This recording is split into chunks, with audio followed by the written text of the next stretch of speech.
HSC ২৬ batch, একটা বিষয় আমাদের সবসময় মনে রাখতে হয়, সেটা হচ্ছে কি সময়। আমি যদি বোর্ডের দিকে তাকাই, আজকে আমাদের একটা গুরুত্বপূর্ণ বিষয় নিয়ে বারবার কথা বলতে হবে, সেটা হচ্ছে কি ২০০। তোমরা কি কেউ ধারণা করতে পারো ২০০ বছর কতটা লম্বা একটা সময়?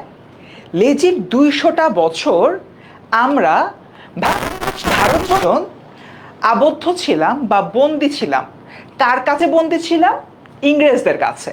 এবং এই যে ২০০টা বছর আমরা বন্দি ছিলাম শুধুমাত্র একজন ব্যক্তির একটা ভুল সিদ্ধান্তের জন্য, এবং ওই ভুল সিদ্ধান্তের সাথে সম্পূরক কিছু ভুল পদক্ষেপ গ্রহণ করার জন্য ২০০টা বছর আমরা বাঙালিরা ইংরেজদের কাছে সম্পূর্ণরূপে বন্দি ছিলাম।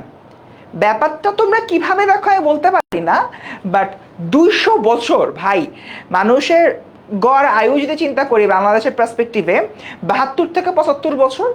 সো এইটারও যদি আমি ডাবল করি, ডাবল করলেও ২০০ বছর হয় না। বাট একটা মানুষের, নির্দিষ্ট একটা মানুষের একটা ভুল সিদ্ধান্ত এবং এর পাশাপাশি সম্পূরক কিছু ভুল পদক্ষেপের জন্য বাংলার ইতিহাস থেকে ২০০ বছর সম্পূর্ণ বিলীন হয়ে যায় এবং সম্পূর্ণ বাঙালিরা চলে যায় ইংরেজদের অধীনে। ঠিক এরকম একটি জায়গা থেকে, এরকম একটি প্রেক্ষাপট থেকে শুরু করে যাচ্ছি তোমাদের আজকের ক্লাসটি। সবাইকে আমন্ত্রণ জানাচ্ছি 10 মিনিট স্কুল কর্তৃক আয়োজিত এইচএসসি ২৬ ব্যাচের বাংলা প্রথম পত্রের সহপাঠের অন্যতম গুরুত্বপূর্ণ একটি ক্লাস এবং অন্যতম গুরুত্বপূর্ণ টপিক সিরাজদৌল্লা নাটকের প্রেক্ষাপট বিশ্লেষণে। এবং আজকের এই ক্লাসটিতে আমরা দেখব সিরাজউদ্দৌলা সাহেবের পার্টিকুলারলি কোন ভুল সিদ্ধান্ত এবং কোন সম্পূরক ভুল পদক্ষেপের কারণে দিন শেষে ২০০ বছর ধরে সমগ্র ভারতবর্ষ কেঁদেছে, ২০০ বছর ধরে আমরা অনেক বেশি ক্ষতিগ্রস্ত হয়েছি, ২০০ বছর ধরে আমরা আমাদের সংস্কৃতিকে হারিয়ে ফেলেছি এবং আমরা আমাদের জায়গা থেকে ২০০ বছর ধরে স্বাধীন জাতি হিসেবে কোনো প্রকার শুরু করিনি। ঠিক আছে, আশা করছি তোমরা এই বিষয়টা বেশ ভালো করে বুঝতে পেরেছ। ওকে স্টুডেন্টস, তোমরা যারা যারা আমাদের আজকের এই লাইভ ক্লাসে জয়েন করেছো সবাই আমাকে ঠিকঠাক মতো শুনতে পাচ্ছ কিনা একটু আমাকে বিষয়টি জানিয়ে দাও। স্টুডেন্টস সবাইকে আমাকে ঠিকঠাক মতো শুনতে পাচ্ছ, দেখতে পাচ্ছ আমার পিছনের বোর্ডটা, ভয়েস ঠিক আছে কিনা, সাউন্ড ঠিক আছে কিনা, সব কিছু বিষয়ে মিলিয়ে একটু কাইন্ডলি আমাকে জানাও। স্টুডেন্টস সবাইকে শুনতে পাচ্ছ আমাকে? ওকে, সো দেখতে পাচ্ছি বুশরা বলছে আমার favourite teacher. Thank you so much Bushra, চলে আসতাম তোমার কাছে আমি আরও একটা ক্লাসে। সো এরপরে যদি হলো গিয়ে দেখি আমাদের এখানে আমাদের যে পেইড স্টুডেন্টরা রয়েছে, পেইড স্টুডেন্টের মধ্যে খাদিজা জয়েন করেছে আমাদের সাথে। এরপর দেখতে পাচ্ছি আমাদের সাথে জয়েন করেছে ফারিহা, আমাদের সাথে জয়েন করেছে সোহেল, এর পাশাপাশি দেখতে পাচ্ছি আমাদের সাথে তুনা জয়েন করেছে। খুব ভালো। ওকে স্টুডেন্টস, ২০০ বছরের যে বিষয়টা বললাম এই জিনিসটা নিয়ে তোমরা একটু খালি চিন্তা করো। দেখো একটা মানুষের ছোট্ট একটা ভুল সিদ্ধান্ত কতটা ব্যাপকভাবে ক্ষতিগ্রস্ত করে আমাদেরকে, নাম্বার ওয়ান। এবং নাম্বার টু, এই যে তোমার ভুল একটা কাহিনী, ভুল একটা তোমার হলো কি পদক্ষেপ, সে ভুল পদক্ষেপের কারণে আমাদের যে অনেক বেশি পিছিয়ে যেতে হয় সেই বিষয়টাও কিন্তু আমরা আসলে আজকের এই নাটকটির মধ্যে দেখতে পারবো। ঠিক আছে, আশা করছি এই বিষয়গুলো নিয়ে তোমরা সম্পূর্ণরূপে ক্লিয়ার হয়ে যাবা। এমন একটা অবস্থায় আমি তোমাদের সাথে একটু কিছু হলে কথাবার্তা বলি। তোমাদের যে কমেন্ট সেকশনগুলো আছে কমেন্ট সেকশনগুলো দেখি। আমি আক্তার বলছি আসসালামু আলাইকুম, রুমরা বলতে, সুমাইয়া ইসলাম রুমানা বলতেছে আসসালামু আলাইকুম, মেহজাবিন মেধা বলতেছে আসসালামু আলাইকুম। তোমাদের সবাইকে জানাই ওয়ালাইকুম আসসালাম। ঠিক আছে, এরপরে আমাদের যে তোমার পেইড ব্যাচের স্টুডেন্টরা রয়েছে তারাও, তাদেরকেও দেখতে পাচ্ছি তারা আমাদের সাথে জয়েন করেছো এবং আমাদের ক্লাসটা কিন্তু ঠিক ৪টার সময় শুরু হয়ে যাবে। ঠিক আছে, আচ্ছা আমাদের অ্যাপের স্টুডেন্টরা কি আমাকে ঠিকঠাক মতো শুনতে পাচ্ছ, দেখতে পাচ্ছ? ওকে ঠিক আছে, আমাদের একটু কিছু টেকনিক্যাল এরর হচ্ছে, হোপফুলি আর কোনো প্রবলেম হবে না। আমরা হলো গিয়ে ক্লাস শুরু করার আগে ক্লাসের যে তোমার বেসিক বিষয়গুলো আচ্ছা, অনেকেই বলছো যে ক্লাস আসছে না। আচ্ছা, সুদীপ্ত বলছে কেমন আছেন? আলহামদুলিল্লাহ সুদীপ্ত বেশ ভালো আছি। তারপর দেখতে পাচ্ছি আমাদের সাথে পুষ্প বলছে আসসালামু আলাইকুম। ওয়ালাইকুম আসসালাম পুষ্প, কি অবস্থা জানিয়ে দাও কমেন্ট সেকশনে। তারপর হচ্ছে গিয়ে আমার সাথে আফিফা জান্নাত জয়েন করেছে। ও বলতেছে যে ও কোনো একটা কারণে থ্যাংক ইউ দিচ্ছি, কী কারণে থ্যাংক ইউ দিচ্ছি বুঝলাম না। আচ্ছা, এর পাশাপাশি আমাদের সাথে অনেকে কিন্তু জয়েন করছো, থ্যাংক ইউ সো মাচ যারা যারা হলো কি আমাদের সাথে জয়েন করছো। আমাদের একটু টেকনিক্যাল ইরর হচ্ছে, আমরা ইররটা সলভ করি, দ্রুত ক্লাসটা শুরু করে ফেলবো। ঠিক আছে, ওকে।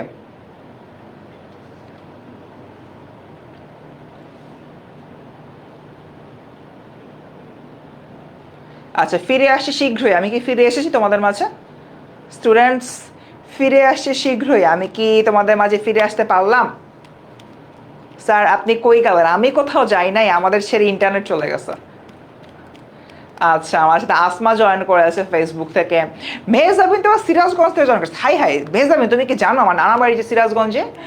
আচ্ছা ভাইয়া, অ্যাপের স্ক্রিন বন্ধ, ওরচি বলছে। ঠিক আছে, শিমু বলছে আসসালামু আলাইকুম। ওয়ালাইকুম আসসালাম শিমু, কি অবস্থা? ওকে, আমরা দ্রুতই হলো গিয়ে আমাদের যে ক্লাসটা রয়েছে, ক্লাসটা টেকনিক্যাল ইররগুলো সলভ করে আমরা হলো গিয়ে সলভ করে ফেলবো। We are ready. ঠিক আছে, এবার কি আমরা সবাই ঠিকঠাক শুনতে পাচ্ছি?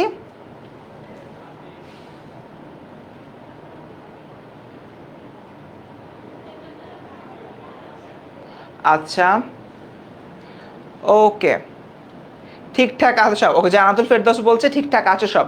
ঠিক আছে, প্রবলেমটা হচ্ছে আমার, আচ্ছা, আমাদের প্রবলেম যেটা হচ্ছে যে আমাদের হলো কি বলে অ্যাপে, এবং আমাদের যে 10 মিনিট স্কুল অ্যাপ রয়েছে, অ্যাপে এবং হচ্ছে আমাদের ফেসবুকে একসাথে ক্লাসটা যাচ্ছে। মানে কোনো একটা কারণে অ্যাপে ক্লাসটা হচ্ছে প্রপারলি আসতেছে না, তাই একটু আমার টেকনিক্যাল ডিফিকাল্টিস ফেস করতেছে। ঠিক আছে, আচ্ছা, আমার ব্যাক এন্ডে কাজ চলতেছে, ধুমায় কাজ চলতেছে, দুজন মানুষ কাজ করতেছে, বাট আমি হলো গিয়ে আস্তে আস্তে পড়ানো শুরু করি। তো এসে 26 ব্যাচ, মোটামুটি বেশ ভালোই কষ্ট হয়েছে এন্টায়ার সিনারিওটা তোমাদের সামনে তুলে ধরতে। আমি যদি একটু ক্লিয়ারলি হচ্ছে কথাগুলা বলি, সিরাজউদ্দৌলা, সিরাজউদ্দৌলা এমন একজন ব্যক্তি যার আসলে এন্টায়ার যে সম্পূর্ণ যে জীবনটা ছিল, মানে নবাবী সময়টা ছিল, খুবই বাজেভাবে নবাবী সময়টা কাটছে। এবং এই যে নবাবী সময়টা রয়েছে, এই নবাবী সময়তে দেখা গিয়েছে যে তিনি নানানভাবে ফেলিওর হয়েছেন, নানান রকম প্রবলেমে পড়েছেন। তার সবচেয়ে বড় যে যুদ্ধটা ছিল পলাশির যুদ্ধ, সেই পলাশির যুদ্ধে কিন্তু অনেক বড় প্রবলেম হয়েছে। এবার কি আমাকে দেখতে পাচ্ছ মানুষজন? হ্যালো, আমি আবার শুরু থেকে স্টার্ট করবো। ভেরি প্রবলেম, হাই অনেক প্রবলেম, অনেক প্রবলেম। কি একটা অবস্থা, জীবনটাই সব প্রবলেমে ভরে ভরে গেছে। আচ্ছা, অনেকে বলছে ইউটিউবে ক্লিয়ার আছে। এই আমাদের অ্যাপের মানুষজন, আরে লাবিবা খুব রাগ হয়ে গেছে, লাবিবা রাগ করে বলছে ধুর, বাট লাইভ আর কমেন্ট আমি পড়ে ফেলছি। এবার কি ঠিক আছে অ্যাপের মানুষজন? আচ্ছা রাহাত, হ্যাঁ আলহামদুলিল্লাহ ভালো আছি। আচ্ছা, ক্লাস না নিলে ছুটি দিয়ে দেন ভাই, এত কষ্ট করে স্লাইড বানালাম, তাও যদি বল, তাও যদি ছুটি চাও। ওকে, ঠিক আছে, আমাদের স্ট্রিম কিন্তু মোটামুটি সলভ হয়ে যাচ্ছে আর কি, একটু টেকনিক্যাল ডিফিকাল্টিস দেখা যাচ্ছে। এই খালিদুল কোবরা 24 ব্যাচ থেকে জয়েন করছে, কি অবস্থা? কয়দিন পরে তো পরীক্ষা। ওকে, ঠিক আছে। এই মানুষজন এবার কি দেখতে পাচ্ছ আমাকে? আই থিঙ্ক এবার প্রবলেমটা সলভড। কি জানি বিএমডাব্লিউর গাড়ির কথা লিখছে। প্রবলেম এবার সলভ না? দেখা যাচ্ছে না, কিছু হচ্ছে না, একদম ক্লিয়ার না। হাই হাই, ওকে, হ্যাঁ ফেসবুক অ্যান্ড ইউটিউব ক্লিয়ার। আমি হচ্ছে গিয়ে বুঝতে পেরেছি। আমাকে আসলে একটু সময় দাও, ফেসবুক অ্যান্ড ইউটিউবে যারা জয়েন করছো, আমাদের একটু অ্যাপের প্রবলেমটা সলভ করি। আর হলো আমাদের যে স্টুডেন্টরা আছো, আমাদের অ্যাপের যে স্টুডেন্টরা রয়েছো, একটু কাইন্ডলি বের হয়ে তোমরা আবার জয়েন করো।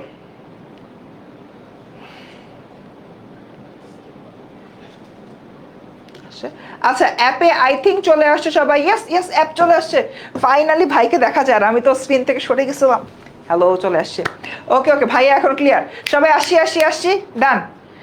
আল্লাহ, কি যে সমস্যা আমার! তোমাদের এই প্রবলেম সলভ করতে গিয়ে পানির পিপাসা পেয়ে গেছে, কি একটা অবস্থা দেখছো। ওকে, আই থিঙ্ক সবাই ক্লিয়ার, সবাই ক্লিয়ার, সবাই ক্লিয়ার, সবাই ক্লিয়ার, ইয়াস সবাই ক্লিয়ার। ওকে, সবাই ক্লিয়ার। এখন ক্লিয়ার করতে করতে 5 মিনিট বেশি লাগছে, সো ক্লাস শেষ হবে 5 মিনিট পরে, ঠিক আছে? 5:35-এ ক্লাস শেষ হবে। আগে হলো কি সব কিছু তোমাদেরকে বলে দিলাম। ওকে বাচ্চারা, এবার ক্লাসটা শুরু করি। এবার এটা আপনার শান্ত হন, মনোযোগ দেন। ওকে, আমি 5 থেকে শুরু করে 1 পর্যন্ত গুনবো, তারপর ক্লাস শুরু করব। 5, 4, 3, 2, 1। সবাই একদম শান্ত, ক্লাস আমরা শুরু করতেছি।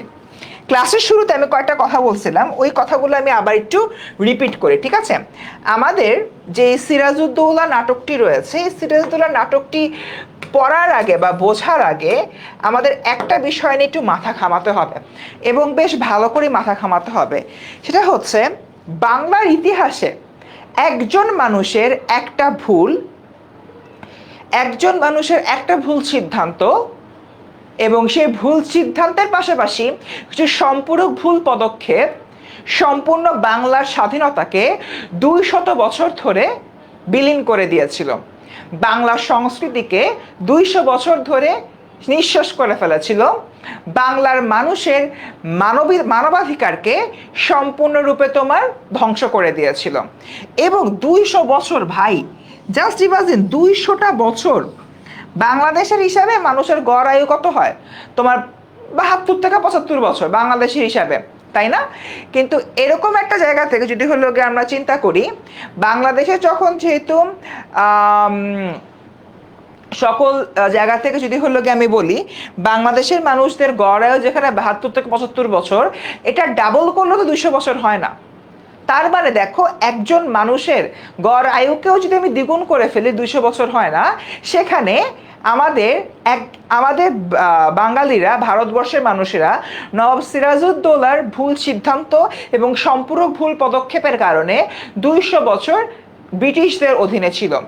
এই যে তোমার ব্রিটিশদের অধীনস্থ থাকা, এই বিষয়টা কিন্তু আসলে মোটেও ঠিকঠাক হয় না, বা মোটেও ঠিক কোনো কাজ হয় না। অ্যান্ড আলটিমেটলি আমাদের আজকের এই পুরো ক্লাসটা এই বিষয়গুলো নিয়ে কথাবার্তা বলবো, ঠিক আছে? ওকে, ডান। আচ্ছা স্টুডেন্টস, যাদের এখনো অ্যাপে প্রবলেম হচ্ছে, আমি তোমাদেরকে রিকোয়েস্ট করব, কাইন্ডলি হচ্ছে আমার পেজ বলো, আমাদের TNMS স্টুডেন্টস গ্রুপ বলো, কিংবা আমার যে গ্রুপ রয়েছে সেই গ্রুপ বলো, ওই গ্রুপে কাইন্ডলি জয়েন করবা। জয়েন করলে কিন্তু আমাদের ক্লাসে ভালো করে দিতে পারবা, ঠিক আছে? ওকে, সো বেসিক্যালি এটাই হচ্ছে কি এন্টায়ারলি আমাদের সিরাজউদ্দৌলা যে নাটকটা রয়েছে সেই নাটকের সামারি। ওকে, এবার আমি একটু হলো গিয়ে সম্পূরক ভুল একজন বলতেছে, মানে একটা ভুল করছে, সে ভুলের পিঠে আরো একটা ভুল, আরো একটা ভুল, আরো একটা ভুল, এই সকল বিষয় নিয়ে মূলত আমরা এটাকে বলি সম্পূরক ভুল। একজন বলছে পরে কিভাবে স্বাধীন হয়েছে? ওই যে 47-এ দেশ ভাগ, ভারত ভাগ হলো, পাকিস্তান ভাগ হলো, তারপর 2 পাকিস্তানের মধ্যে মারামারি হলো, এটাই, ঠিক আছে? আচ্ছা ঠিক আছে, ডান, মোটামুটি এতটুকুই। এবার আমি একটু আমার নিজের পরিচয় দিই। প্রায় 10 মিনিট ধরে তোমাদের এই ভুল কি বলে, তোমাদের এই ক্লিয়ার আনক্লিয়ার পাশাপাশি আমার নিজের নাম বলতে ভুলে গেছি। বাই দ্য ওয়ে, আমার নিজের নাম নিজেই ভুলে গেছি। তো যেটাই হোক, আমার নাম হচ্ছে ফারসিম। বর্তমানে আমি 10 মিনিট স্কুলে আছি, 4 বছর অধিক সময় ধরে পড়াই। অ্যান্ড ঢাকা ইউনিভার্সিটির স্টুডেন্ট আমি। কয়েকদিন পর রেজাল্ট দিবে, রেজাল্ট দেওয়ার পর আমার ঢাকা ইউনিভার্সিটি পড়াশোনা শেষ। তো ঢাকা ইউনিভার্সিটিতে আছি, পড়াশোনা করতেছিলাম, এখন আপাতত গ্র্যাজুয়েশন শেষ, পরীক্ষা দিয়ে বসে আছি আর তোমাদেরকে পড়াচ্ছি। তো এটাই, একজন ঢাবিয়ান হিসাবে আজকের ক্লাসটা আমি এমনভাবে প্রেজেন্ট করবো যাতে করে তোমাদের আজীবন ক্লাসটা মনে থাকে, ঠিক আছে? ওকে, আচ্ছা সবাই তাহলে যদি একটু রেডি হয়ে, ভাই একটু তোমরা শান্ত, আমার কেন জানি মনে হচ্ছে তোমরা এখন একটু অশান্ত অবস্থায় রয়েছো। ফার্স্ট আমি অ্যাপের স্টুডেন্টদের কাছে যাই। অ্যাপ, তোমরা হচ্ছে রেডি? ক্লাসকে শুরু করব। ক্লাসের মধ্যে আজকে বহুত জিনিসপত্র আছে, তোমরা একটু বলো। অ্যান্ড ফেসবুক গ্রুপে যারা রয়েছো বা ইউটিউবে যারা রয়েছো, তোমরা কি রেডি? ক্লাসকে আমরা এখন শুরু করব। একটু কাইন্ডলি জানাও। এক্সাম মুশফিকা বলছে আলহামদুলিল্লাহ ভালোই এক্সাম দিচ্ছি, খারাপ দেয়নি, খুব ভালোই একটা এক্সাম দিছে, ঠিক আছে? তো আমি একটু পানি পান করে ক্লাস শুরু করতেছি। ওকে,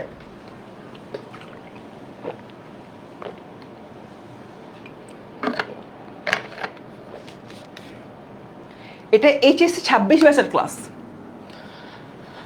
ওকে, আচ্ছা স্টার্ট করি, ঠিক আছে?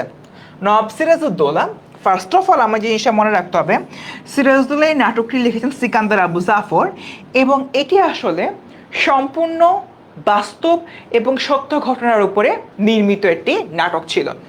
আমি প্রথমে আজকের ক্লাসে সিরাজউদ্দৌলা নাটকের প্রেক্ষাপট নিয়ে আলোচনা করব, কিন্তু তার আগে আমি সিরাজউদ্দৌলা কে ছিলেন এক নজরে এই নবাব সিরাজউদ্দৌলাকে আমি একটু তোমাদের সামনে পরিচয় করিয়ে দিব, ঠিক আছে? তার আগে দেখো, এই ডান পাশে হলে একটা ছবি আছে, একটা মূর্তি আছে যার মাথার উপরে মোটামুটি একটা হাতির সুরের মতো কিছু একটা ঝুলছে। এই ব্যক্তি হচ্ছেন কি নবাব সিরাজউদ্দৌলা। আমরা সবাই তো সিরাজউদ্দৌলার নামটা হলো গিয়ে জানি যে নবাব সিরাজউদ্দৌলা, বাট সিরাজউদ্দৌলার আসল নামটা কি জানো?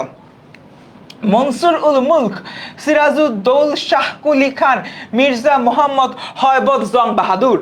এই যে এই পুরাটা হচ্ছে বেসিক্যালি আমার নবাব সিরাজউদ্দৌলার নাম। বিশাল বড় একটা নাম, যে মনসুর উল মুলক সিরাজউদ্দৌলা শাহ কুলি খান মির্জা মোহাম্মদ হয়বত জং বাহাদুর। এই নামের কিন্তু আসলে একটা মাহাত্ম্য আছে।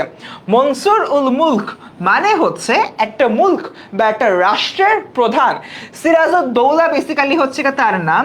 শাহ কুলি খান, সিরাজউদ্দৌলার যে তোমার বংশ পরম্পরায় যে আসছে, সেই বংশ পরম্পরা বংশধরদের নাম এখানে লেখা। মির্জা মোহাম্মদ হয়বত জং বাহাদুর। হয়বত জং এই কথাটার মানে কি? হয়বত জং এর মানে হচ্ছে যিনি কিনা একজন বিজয়ী, একজন হলো গিয়ে জয়ী বা যুদ্ধের ময়দানে যিনি অনেক বেশি হচ্ছে কি হিংস্র, এটা বলতে বোঝানো হয় তোমার হয়বত জং বাহাদুর। আর বাহাদুর মানে প্রচন্ড রকমের সাহসী একজন ব্যক্তি, ঠিক আছে? সো আমরা কি জানলাম? সিরাজউদ্দৌলার বিশাল একটা নাম আছে, যে নামটা নিয়ে আমরা কেউ কখনো জানতাম না। এটা হচ্ছে মনসুরুল মুলক সিরাজউদ্দৌলা শাহ কুলি খান মির্জা মোহাম্মদ হয়বত জং বাহাদুর। পরীক্ষার হলে বা কোনো জায়গায় তোমাদের এত বড় নাম লেখা লাগবে না, নাম্বার 1। নাম্বার 2, যে কাজটা তোমাদের করা লাগবে এটা হচ্ছে সুন্দর মতো মনে রাখবা নবাব সিরাজউদ্দৌলা, এই নামটা মনে রাখলেই হবে, ঠিক আছে? সিরাজউদ্দৌলা জন্মগ্রহণ করেছিলেন 1733 সালে এবং মৃত্যুবরণ করেন 1757 সালে পলাশির যুদ্ধে নিহত হবার পরে। পলাশি যুদ্ধ পরবর্তী সময়তে নবাব সিরাজউদ্দৌলাকে মোহাম্মদী বেগ নামক একজন ব্যক্তি খঞ্জর বা চাকু দিয়ে কুপিয়ে কুপিয়ে হত্যা করে। খুবই নৃশংসভাবে হচ্ছে তোমার হত্যা করে। এবং এই যে হত্যার বিষয়টা, এই হত্যার বিষয়টা নিয়েও কিন্তু আমরা হচ্ছে পড়াশোনা করব। সো এখানে দেখি সিরাজউদ্দৌলার পিতাকে, পিতা নানার নামে পড়ে আসে, আগে পিতা মাতা না, পিতার নামটাকে পড়ি। পিতার নাম হচ্ছে জৈনুদ্দিন আহমদ খান। এই মিস্টার জৈনুদ্দিন আহমদ খান তদানীন্তন সময়ে কিন্তু একজন সুবেদার ছিলেন, মানে নির্দিষ্ট একটা এলাকার নামটা এই মুহূর্তে মনে আসতেছে না, এলাকার প্রধান ছিলেন। বর্তমানে আমরা জেলা প্রশাসক বলি না, ঠিক তেমনি তিনি একটি নির্দিষ্ট জায়গার জেলা প্রশাসক টাইপের লোক ছিলেন। এবং তার মাতা ছিল আমিনা। আমিনার বাবার নাম হচ্ছে তোমার আলীবর্দী খান। এবং এই আলীবর্দী খান বেসিক্যালি ছিল বাংলা, বিহার এবং উড়িষ্যার নবাব, অর্থাৎ বাংলার নবাব ছিলেন আলীবর্দী খান। সো ইভেনচুয়ালি আমরা কি জিনিসটা দেখতে পাই যে বাবার পরে বাবার ছেলে সিংহাসন আহরণ করে। এই মানুষজন, এই তোমরা তো তোমাদের মতো কথাবার্তা বলে উড়ায় টুড়ায় ফেলতেছো, একটু আমার সাথে রেসপন্স করো আমার সাথে। কি হয় বেসিক্যালি? হয়টা কি হয় হচ্ছে তোমার আমার বাবা হচ্ছে তোমার সম্রাট, ধরে নিলাম ফার্সিম ভাইয়ের বাবা হচ্ছে সম্রাট। কোথাকার সম্রাট? ভারতবর্ষের সম্রাট। এখন আমার বাবা সম্রাট আছে, সো পরে যখন হচ্ছে গিয়ে আমার বাবার পরবর্তী উত্তরসূরি আসবে, তখন সম্রাট কি হবে? আমিই হব, রাইট? হ্যাঁ, এই ক্লাসে রেকর্ডেড থাকবে। আচ্ছা শোনো, তার দাদার নামটা অ্যাকচুয়ালি তোমার ইতিহাস ঘেটে হবে পাওয়া যায় নাই। সো এটা হলো কি তোমার নামগুলো বুঝে গোলাম স্যার বুঝাই দিব পরে। সো দেখো, আমার বাবা হচ্ছে সম্রাট, তারপরে কে সম্রাট হবে? আমি নাকি অন্য কেউ? আচ্ছা, আমার এফবিআই আইডির নাম আমার নাম, এসব এফবিআই এর নাম জানতে না আছে তাকে আগে আমার কথা বলো। আমার বাপ যদি সম্রাট হয়, পরবর্তী সম্রাট কি হবে? আমি না? আচ্ছা, তো জাহিন, এই তো জাহিন মনোযোগ দিয়ে ক্লাস করতেছে, বুঝতে পারলাম। জাহিন বলতেছে হ্যাঁ। এখন প্যারা যেটা হয়েছে, আলীবর্দী লোকটার কপাল খারাপ। মানে আলীবর্দী লোকটার হচ্ছে তোমার পুত্র সন্তান নাই। তদানীন্তন সময়ের যে রাজ্য পরিচালনার যে নিয়ম, সেটা হচ্ছে কি পিতার পর পুত্র বা পিতার কোনো যদি ভাই যোগ্য থাকে তাহলে সে হলো গিয়ে সম্রাট হবে বা নবাব হবে। বাট এই আলীবর্দী খান একটা ঝামেলায় পড়ছিল।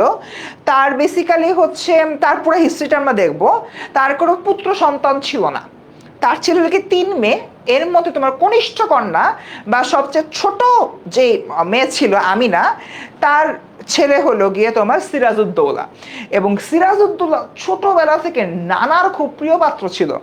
নানা যেদিকে যায় সিরাজউদ্দৌলা সেদিকে যায়, নানা যা বলে সিরাজউদ্দৌলা তা করে। অ্যান্ড আলটিমেটলি নবাব আলীবর্দী খান সিরাজউদ্দৌলাকে অত্যন্ত অত্যন্ত ভালোবাসতো, ঠিক আছে? তাই এরকম একটা জায়গা থেকে দেখা যাচ্ছে যে আলীবর্দী খান যখন মৃত্যুবরণ করার আগে 1953 সাল নাগাদ তোমার, সরি 1900 না 1700, 1953 তো কয়েকদিন হয়ে গেল, 1753 সাল নাগাদ আলীবর্দী খান তার মৃত্যুর পরবর্তীতে যে তোমার উত্তরসূরি আসবে সেই উত্তরসূরির নাম ঘোষণা করেন এবং সেখানে বলেন যে নবাব সিরাজউদ্দৌলা হবে পরবর্তী নবাব। এই বিষয়টা হচ্ছে কি তোমার এখানে এখানে বেসিক্যালি হলো বলা হচ্ছে। ওকে, ডান। এখন দেখি সিরাজউদ্দৌলা তার যে এন্টার লাইফটা আছে, আমি সিরাজউদ্দৌলা একটু লাইফটা নিয়ে যদি সংক্ষিপ্তভাবে বর্ণনা করি, সেই বর্ণনা করতে গিয়ে একটা বিষয় হলো গিয়ে আমরা দেখব সিরাজউদ্দৌলার শিক্ষা জীবন কেটেছে তার পিতামহের গৃহে। তার মানে তার যে দাদার বাড়ি রয়েছে আলটিমেটলি ওই জায়গাটাতে তার শিক্ষা জীবনটা কেটেছে। এবং বৃদ্ধ নবাবের অন্ধস্নেহ এবং স্তাবকদের প্রতি প্রশংসার কারণে প্রথম জীবনে সিরাজউদ্দৌলা কিছু বাড়াবাড়িও করেছেন। সিরাজ দেখছে যে ভাই নবাব তো হচ্ছে তোমার আলীবর্দী আমাকে এত পছন্দ করে, আমি যা খুশি তাই করব, এরকম একটা অবস্থা। এবং শুধুমাত্র তাই না, এরকম করতে যে পাটনায়, ভারতে একটা অঞ্চলের নাম পাটনা, সিরাজউদ্দৌলা একবার পাটনায় যায় এবং পাটনায় যে তোমার শাসক থাকে, পাটনার শাসক বেসিক্যালি আলীবর্দী খানেরই অনুগত ছিল, বাট সিরাজউদ্দৌলা নিজে পাটনা শাসন করে চাচ্ছিল বলে তিনি পাটনায় গিয়ে পাটনার ওই শাসকের এগেনস্টে যুদ্ধ শুরু করে দেয়। এবং পরবর্তী নবাব আলীবর্দী খান যুদ্ধ মিটমাট করে এবং তখন তোমার হলো কি সিরাজউদ্দৌলাকে ঢাকার, বর্তমানে আমরা যে তোমার ঢাকা রয়েছে, যে ঢাকায় আমরা হলো কি থাকি, সে ঢাকায় যে নেভি রয়েছে, ঢাকার যে নেভাল ফোর্স ছিল, সে নেভাল ফোর্সের চিফ করে দেওয়া হয় সিরাজউদ্দৌলাকে। এবং তার পরবর্তী সময়তে দেখা যায় যে নবাব আলীবর্দী খান সিরাজউদ্দৌলাকে সাম্রাজ্যের বা সিংহাসনের উত্তরসূরি হিসেবে ঘোষণা করেন। তার মানে সিরাজউদ্দৌলা বেসিক্যালি এখানে নবাবের যে অন্ধস্নেহ রয়েছে, অন্ধস্নেহের কিছু অ্যাডভান্টেজ নিছে। কি করছে? অন্ধস্নেহের একটা অ্যাডভান্টেজ নিয়েছে। এই অ্যাডভান্টেজের বিষয়টা আমাদের মাথায় রাখতে হবে। এবং সিরাজকে ঢাকার নৌবাহিনী দায়িত্ব প্রদান করা হয়। এরপর 1746 খ্রিস্টাব্দে মারাঠাদের বিরুদ্ধে অভিযানে কিশোর সিরাজকে আলীবর্দী সঙ্গে নিয়েছিলেন। এখানে আমার একটা জিনিস বুঝতে হবে, মারাঠাদের বিরুদ্ধে বলতে কি বোঝায়। মারাঠা তদানীন্তন সময়কার বাংলার নবাবদের জন্য অনেক বড় একটা ভীতির নাম ছিল। মারাঠা একটা জাতি, যেই যে তোমার জাতিটা রয়েছে, এই তোমার হলো জাতিটা প্রায় সময় বাংলার যে নবাব রয়েছে বা বাংলা, বিহার এবং উড়িষ্যা এরা দখল করতে চাইতো। এই মারাঠাদের এগেনস্টে যুদ্ধ হয়েছিল, সেই যুদ্ধে আলীবর্দী খান বেসিক্যালি তোমার নিয়ে যায়। ওকে, ডান। 1752 খ্রিস্টাব্দে মে মাসে আলীবর্দী খান সিরাজউদ্দৌলাকে তার উত্তরাধিকার হিসেবে ঘোষণা করেন। এটা নবাব সিরাজের খুবই একটা বেসিক কথাবার্তা এবং তার বেসিক জীবনী। এখানে কারো কোনো প্রশ্ন আছে? আমরা কিন্তু আস্তে আস্তে মূল স্টোরিতে ঢুকবো। তোমরা যারা এখনো বিক্ষিপ্ত অবস্থায় আছো, তোমরা যারা এখনো ক্লাসের ভিতরে ওভাবে মনোযোগ দিচ্ছ না, তোমরা একটু মনোযোগী হও। আমরা এখন মূল স্টোরির মধ্যে ঢুকবো, আমরা মূল স্টোরির মধ্যে কিন্তু এখন প্রবেশ করব, ঠিক আছে? আচ্ছা, পাটনা কি বিহারের অংশ? খুব সম্ভবত। আচ্ছা, এই যে তুরহান বলে ফেলছে ভারতে মহারাষ্ট্র জাতি Maratha, very good, no question বলতে তামিমা। আচ্ছা, ওকে স্টুডেন্টস, সবাই কি তোমরা একদম 100তে 100 ফোকাসড আছো? তোমরা যদি অ্যাকচুয়ালি যে মৌয়ের মাথায় কিছু ঢোকে না, ফোকাস না থাকলে কেমনে ঢুকবে মৌ? আচ্ছা, সিরাজউদ্দৌলা তোমার না, সিরাজউদ্দৌলা প্রপার ইন্ডিয়ান না, তিনি হচ্ছে কি তুর্কি, তুর্কি বংশধর, তুর্কি। আচ্ছা, এই থ্যাংক ইউ সিথি, নবাবের দাদার নাম বের করে ফেলছো, হাজি মোহাম্মদ। সবাইকে 100% ফোকাসড আছো, স্ক্রিনশট নেওয়া দরকার নেই, স্লাইড পেয়ে যাবা। সবাইকে 100% ফোকাসড আছো? ফোকাস থাকলে আমি মূল স্টোরিতে ঢুকবো না আমি। স্তাবক মানে হলো চারপাশের যারা রয়েছে তারা, মানে প্রতিবেশী এই টাইপ কিছু আর কি। আচ্ছা আচ্ছা, স্তাবকের বিষয়টা মাত্রই বললাম, আমি আগের লাইনটা দেখি, কই স্তাবকটা জেনে গেল কই।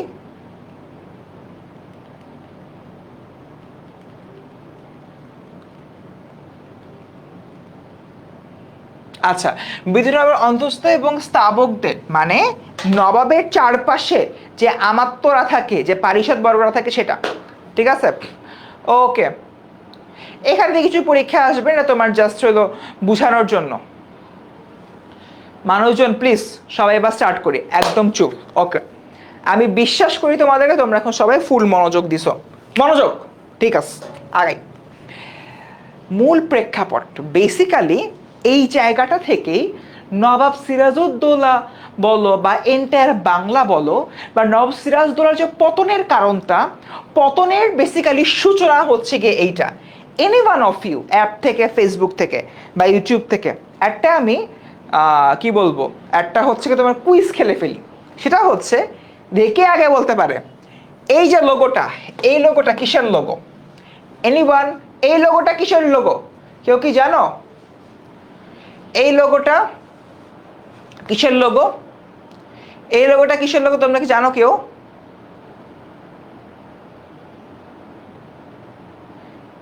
এই লোগোটা কিসের লোগো? কেউ কি জানো? না জানলে নো বলো, জানলে ইয়েস বলো। জাপান, স্পেন, আরে জাপান তো নয়, ইংল্যান্ড। আচ্ছা, সুলতানা ফ্রম ফেসবুক কাছাকাছি গেছে। ওকে, বলি এটা হচ্ছে তোমার British East India company, British East India কোম্পানির লোগো হচ্ছে কি তোমার এইটা। ওকে, আর এই লোগোটা কিসের লোগো? এই লোগোটা, এই লোগোটা কিসের লোগো কারোর আইডিয়া আছে? এই লোগোটা, এটা, এই লোগোটা ফ্ল্যাগ ইংল্যান্ডের জন্য ব্রিটিশ ইস্ট ইন্ডিয়া কোম্পানির এইটা। আমার সর্বডারায় এই লোগোটা কিসের? ওকে, আচ্ছা, এইটা সম্পর্কে তোমার হয়তো অনেকেই জানো, অনেকে বলতেছো রোম, তুরহান বলতেছো রোম, না রোম না, এটা হচ্ছে তোমার ফ্রেঞ্চ ইস্ট ইন্ডিয়া কোম্পানি। শোনো, এখান থেকে মূলত কাপঝাপটা শুরু হয়। বাংলা, ভারতবর্ষ কয়েকটা বিষয়ের জন্য খুবই ফেমাস ছিল। নাম্বার ওয়ান, আমাদের যে বাংলাদেশ পাট উৎপাদন করতে একদম 100-100 ছিল। ভারত, বিশেষ করে কলকাতা, তোমার গুঁড়া মশলা বা হচ্ছে তোমার আইটি ভেঙে যদি বলি জিরার গুঁড়া, ধনিয়ার গুঁড়া, হলুদের গুঁড়া, তারপর হচ্ছে তোমার মরিচের গুঁড়া, যত রকমের হচ্ছে স্পাইসেস কলকাতার যে সম্পূর্ণ এই এরিয়াটা রয়েছে, এই ধরনের মশলা উৎপাদনে তোমার প্রসিদ্ধ ছিল। তারপরে হচ্ছে কি এর পাশাপাশি আমাদের যে জমি, এন্টার ভারতবর্ষের যে জমি, যেই মাঠ, এই যেগুলো রয়েছে, এগুলো প্রচুর পরিমাণে ফসল দিত, প্রচুর পরিমাণে উর্বর ছিল। এবং এটার পাশাপাশি আমাদের ভারতবর্ষ কিন্তু বুড়িগঙ্গা বলো, বঙ্গোপসাগর বলো, এই ধরনের অনেক গুরুত্বপূর্ণ নদী, সাগর, মহাসাগর দিয়ে বেষ্টিত ছিল। এবং এত সকল কারণে আমাদের এই ভারতবর্ষ আসলে অনেক সুন্দর একটি ব্যবসা করার জায়গা ছিল, বা একটি বাণিজ্য কুঠি ছিল, বাণিজ্য কুঠির বলতে পারো, বা এন্টায়ারলি আমাদের এন্টায়ার যে বাংলা ছিল, সে বাংলা আসলে অনেক বড় একটা বিজনেস হাব ছিল। আমি এই বিষয়গুলো নিয়ে কথা বলছি, তোমার কথা বলার সময় আমাদের 1600 সালের দিকে একটু ফিরে যেতে হবে। আমাদের এই কথাটা বলার সময় তোমার 1600 দিকে, 1600 সাল যেটা রয়েছে 1600, সেই সালের দিকে একটু ফিরে যেতে হবে। ওই সময় পুরো বিশ্বে একটা জিনিস ঘটছিল, পুরো বিশ্বে একটা জিনিস ঘটছিল, সেটা হচ্ছে গিয়ে পুরো বিশ্ব কলোনি তৈরিতে খুব কাজ করতেছিল, বা কলোনাইজেশনের যে পিরিয়ডটা রয়েছে, সে কলোনাইজেশনের পিরিয়ডের কথা আমরা এখন বলবো। কলোনাইজেশন কি? কলোনাইজেশন হচ্ছে যতগুলো তোমার পাওয়ারফুল কান্ট্রি আছে, বর্তমানে পাওয়ারফুল কান্ট্রিকে, এই মানুষজন একটু বলো তো বর্তমানে যে কোনো একটা পাওয়ারফুল কান্ট্রির নাম বলো। বর্তমানে যে কোনো একটা পাওয়ারফুল কান্ট্রির নাম বলো। বর্তমানে যে কোনো একটা পাওয়ারফুল কান্ট্রির নাম বলো, বর্তমান প্রেক্ষাপটে যে কোনো একটা পাওয়ারফুল কান্ট্রির নাম বলো। কলোনি কি বলতেছি, বর্তমানে যে কোনো একটা পাওয়ারফুল কান্ট্রি, নির্জনা বলছে আমেরিকা, আরে অ্যাপের সবাই এক ধাক্কা ইউএসএ বলছে। সো তখন আসলে ইউএস এর আধিপত্য এত ছিল না, তখন দুইটা কান্ট্রি খুব বেশি পাওয়ারফুল ছিল। বর্তমানে কি ইউএসএ, চায়না, রাশিয়া এগুলো খুবই পাওয়ারফুল না? তখন 1600 সালের দিকে দুইটা কান্ট্রি অনেক বেশি পাওয়ারফুল ছিল। একটা হচ্ছে কি ইংল্যান্ড, আর একটা হচ্ছে তোমার ফ্রান্স বা ফরাসি, কিলিয়ান এমবাপ্পের কান্ট্রি, ঠিক আছে? কিলিয়ান এমবাপ্পের কে তোমার হচ্ছে ফ্রান্স, আর হলো ইংল্যান্ডের কি জস বাটলার, যেহেতু হচ্ছে এখন তোমার টি-20 ওয়ার্ল্ড কাপ চলতেছে, তো জস বাটলার ফ্রম হচ্ছে কি ইংল্যান্ড। তো আমরা এখন জস বাটলার ভার্সেস কিলিয়ান এমবাপ্পের মারামারি দেখবো। ওকে, ওর নাম দি বাটলার, ও হচ্ছে কি বাটলার আর ও হচ্ছে এমবাপ্পে। সো জস বাটলার এবং এমবাপ্পের মারামারি চাই, ঠিক আছে? এরকম একটা ঘটনা। তো দেখা যাচ্ছে যে এই দুইটা কান্ট্রি যে কাজ করা শুরু করলো, সেটা হইতেছে পৃথিবীতে যতগুলো হচ্ছে কি তোমার ছোট ছোট কান্ট্রিগুলো রয়েছে, সে ছোট ছোট কান্ট্রিগুলোতে তারা তাদের জায়গা থেকে শাসন করা শুরু করতে চাচ্ছিল বা ব্যবসা করা শুরু করতে চাচ্ছিল। এবং যখন তারা ব্যবসা করা শুরু করে, তখন আলটিমেটলি যে জিনিসটা হয় তোমার, ওই সকল দেশগুলোকে তারা কিছুটা হলেও নিয়ন্ত্রণ করা শুরু করে। ওকে, এই যে তোমার নিয়ন্ত্রণ করা শুরু করে, তখন অ্যাকচুয়ালি ওই কান্ট্রিগুলা যথাক্রমে ইংল্যান্ড এবং ফ্রান্সের কলোনি হয়ে উঠে। অর্থাৎ ইংল্যান্ড আছে সেই ওই ইউরোপে, আর হচ্ছে গিয়ে বাংলাদেশ আছে এই তোমার এশিয়ায়। ইউরোপ থেকে এশিয়ার একটা কান্ট্রির ব্যবসা, রাজনীতি সব কিছু তারা কন্ট্রোল করতেছে, এটাকে বলা হয় কলোনি। আমার অবস্থান সেই দূরে, সেখান থেকে আমি এই দিককার একটা হচ্ছে গিয়ে কান্ট্রি নিয়ন্ত্রণ করতেছি ব্যবসার প্রেক্ষাপট থেকে, রাজনীতির প্রেক্ষাপট থেকে। শুরুতে যেটা বললাম, এন্টায়ার বাংলা অনেক বেশি প্রসিদ্ধ ছিল। কেন প্রসিদ্ধ ছিল বাচ্চারা? প্রসিদ্ধ ছিল তোমার ফসলি জমির উর্বরতার কারণে, নাম্বার 1। নাম্বার 2, এই যে সম্পূর্ণ জায়গাটা রয়েছে, এখানে নানান রকম গুরুত্বপূর্ণ প্রোডাক্ট উৎপাদন হতো। নাম্বার 3, ব্যবসা বাণিজ্য করার জন্য অনেক ভালো একটা জায়গা ছিল। নাম্বার 4, এটার যে যোগাযোগ ব্যবস্থা, নদীপথ থাকার কারণে দেখা যাচ্ছে যে খুব সুন্দরভাবে ব্যবসা বাণিজ্য করা যাইত। তাই ইংল্যান্ড এবং ফ্রান্স আসলে এই সকল জায়গায় কলোনি তৈরি করছিল, এবং তারা কলোনি গাড়ে কোথায়? বাংলাতে বা ভারতবর্ষে। ভারতবর্ষে কলোনি গাড়তে গিয়ে ইংল্যান্ড দেখে ফ্রান্স বেশ ভালোই বিস্তার করতেছে, ইংল্যান্ডের এটা পছন্দ হয় না। আবার ফ্রান্স দেখে ইংল্যান্ডও আধিপত্য বিস্তার করতে চায়, এটা আবার তোমার ফ্রান্সের পছন্দ হয় না। তাই পৃথিবীর ইতিহাসে তোমার এটা এমন একটা ইনসিডেন্ট ছিল, অন্য একটা কান্ট্রিতে মানে বাংলাদেশে বা ভারতবর্ষে দুইটা ভিন্ন কান্ট্রি যথাক্রমে ইংল্যান্ড এবং ফ্রান্স যুদ্ধ করে। কিসের জন্য যুদ্ধ করে? কে ভালো ব্যবসা করতে পারে সেটার জন্য যুদ্ধ করে। এবং এই যুদ্ধ করতে যে ব্রিটিশ ইস্ট ইন্ডিয়া কোম্পানি যদিও ফ্রেঞ্চ ইস্ট ইন্ডিয়া কোম্পানিকে হারিয়ে দেয়, কিন্তু তাদের সাথে নবাব সিরাজউদ্দৌলার কিছু চুক্তি ছিল, যে চুক্তিগুলো তারা হলোকে ভেঙে ফেলে। তারা সাধারণ মানুষের জানমালের ক্ষতি করে, নাম্বার 1। নাম্বার 2, অনেক হতদরিদ্র মানুষকে হত্যা করে। নাম্বার 3, তারা যেই স্টাইলে যুদ্ধ করে, মানে ব্রিটিশ ইস্ট ইন্ডিয়া কোম্পানি যেই স্টাইলে যুদ্ধ করে, এতে করে ফ্রান্স বাধ্য হয় সম্পূর্ণরূপে ভারতবর্ষ ছেড়ে যাইতে, এবং এতে করে নবাবের ব্যবসায়, নবাবের যে তোমার অর্থনীতি ছিল, বাংলার যে অর্থনীতি ছিল, সে অর্থনীতিতে আসলে তোমার খুবই একটা নেগেটিভ ইম্প্যাক্ট পড়ে।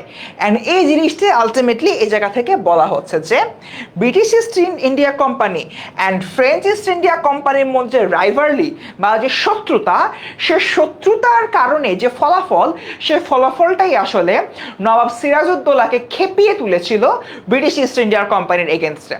আমার এই লাস্টের লাইনটা বলার জন্য আমি এত কিছু বলছি।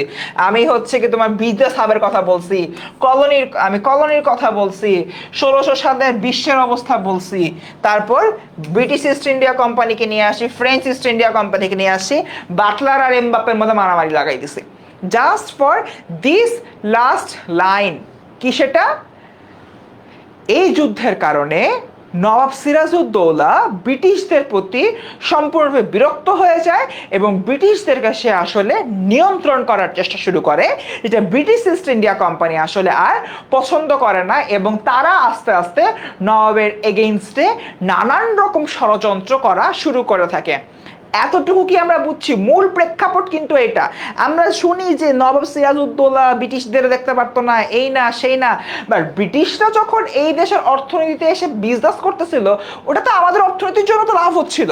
বাট কেন, for which reason Nawab Sirajuddaula British East India কোম্পানিকে দেখতে পারতো না? The reason is this. এটাই হচ্ছে গিয়ে কারণ, যেখানে আমরা দেখতে পাই তোমার ব্রিটিশ ইস্ট ইন্ডিয়া কোম্পানি এবং ফ্রেঞ্চ ইস্ট ইন্ডিয়ার মধ্যে একটা যুদ্ধ হয়, যে যুদ্ধটা আসলে আমাদের জন্য সুখকর ছিল না, এবং এই জিনিসটা নবাব মেনে নিতে পারেনি। সবাইকে বুঝছি আমরা? সবাইকে আমরা বুঝতে পারছি? ওকে। এটা কি না ফ্রেঞ্চ ইস্ট ইন্ডিয়া কোম্পানির কোনো চাল ছিল না। ফ্রেঞ্চ ইস্ট ইন্ডিয়া কোম্পানি ব্রিটিশদের মতো পলিটিক্সে ঢুকতে চায় নাই, বাট ব্রিটিশরা পলিটিক্সে ঢুকতে চাইছে। আচ্ছা, ওকে, সাবাস। এটা যদি ক্লিয়ার হয়ে থাকো, সামনের দিকে আগাই। সো ক্ষমতার হাত বদলের সূচনা লগ্ন। এবার আমি বাংলার যে সম্পূর্ণ ক্ষমতাগুলো আসছে, সে ক্ষমতাগুলো নিয়ে কথাবার্তা হচ্ছে গিয়ে বলবো। আচ্ছা স্টুডেন্টস, একটু হলো গিয়ে তাকাই এদিকে।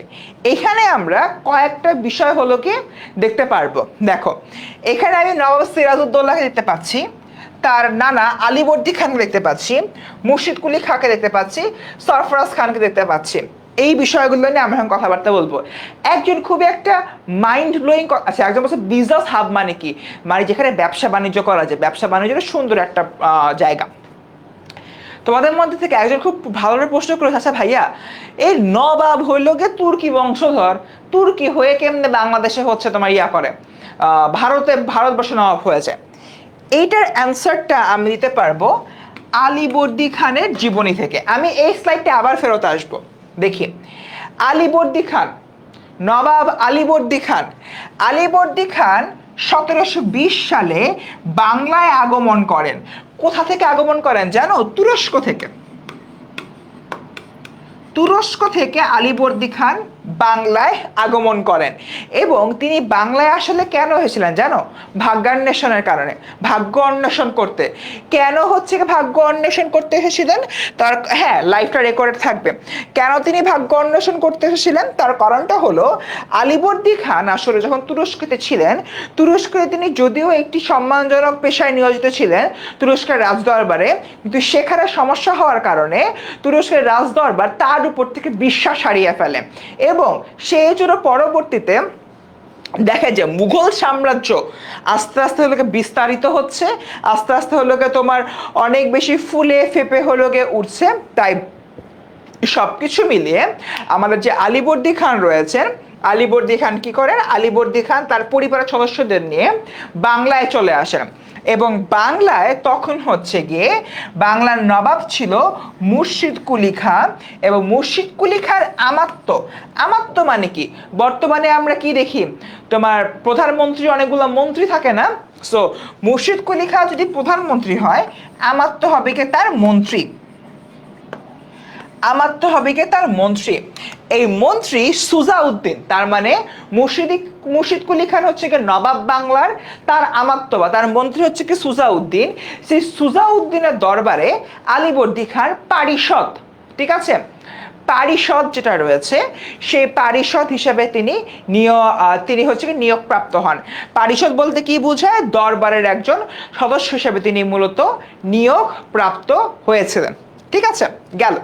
এটা হচ্ছে তোমার আলীবর্দী খানের বাংলায় আসার বিষয়টা, এবং তিনি যে তুরস্ক থেকে বাংলায় আসছেন এইটার কারণেই মূলত আমরা অনেক সময় বলতে পারি যে নবাব সিরাজউদ্দৌলা একজন তোমার তুরস্ক বংশধর। ঠিক আছে, 1727 সাল বাংলায় আসার পর 7 বছর অতিবাহিত হয়। 1727 সাল, এই 7 বছরে নবাব আলীবর্দী খান তোমার হচ্ছে কি নানানভাবে তার যোগ্যতার প্রমাণ রাখেন, এবং নানানভাবে তোমার যোগ্যতার যে তোমার প্রমাণ রেখেছেন সেই প্রমাণ রাখার কারণে দেখা যায় যে তাকে আলীবর্দী নামক একটি উপাধি দেওয়া হয়, এবং রাজমহলে ফৌজদার মানে সুজাউদ্দিনের যে রাজমহল সেই রাজমহলের ফৌজদার বা জেনারেল পদে তাকে আসলে ভূষিত করা হয়। তার মানে আলীবর্দী খান আসলো তার যে তোমার নিজস্ব হইল গিয়ে কাজের দক্ষতা, কর্ম নিপুণতা, এগুলো দেখানোর মাধ্যমে তিনি আসলে কি হলেন, রাজমহলের ফৌজদার বা জেনারেল পদে নিয়োগপ্রাপ্ত হলেন। এবং শুধুমাত্র তাই না, এর 5 বছরের মধ্যেই তিনি একটা ম্যাগনিফিসেন্ট কাজ করে ফেলেন।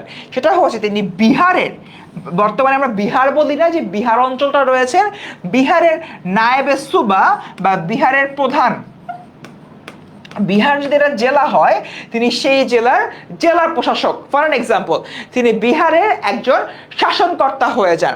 এবং কখন শাসনকর্তা হন, যখন সুজাউদ্দিন খান, যেই সুজাউদ্দিন খানের পারিষদ বা যে পরিষদটি রয়েছে সে পরিষদে তিনি জয়েন করেন, এবং সেখান থেকে কিন্তু আলটিমেটলি সুজাউদ্দিন খান যখন নবাব হন বাংলার, সুন্দর মতো আমাদের যে এই কি বলে আলীবর্দী খান রয়েছেন, আলীবর্দী খানকে বিহারের প্রধান করে ফেলেন। ঠিক আছে, এটা কত সালের ঘটনা, 1733 সালের দিককার একটা ঘটনা। এরপর 1739 সালে তোমার বাংলার নতুন নবাব হন সরফরাজ খাঁ। সরফরাজ খাঁ কে ছিলেন? সরফরাজ খাঁ ছিলেন সুজাউদ্দিনের পুত্র।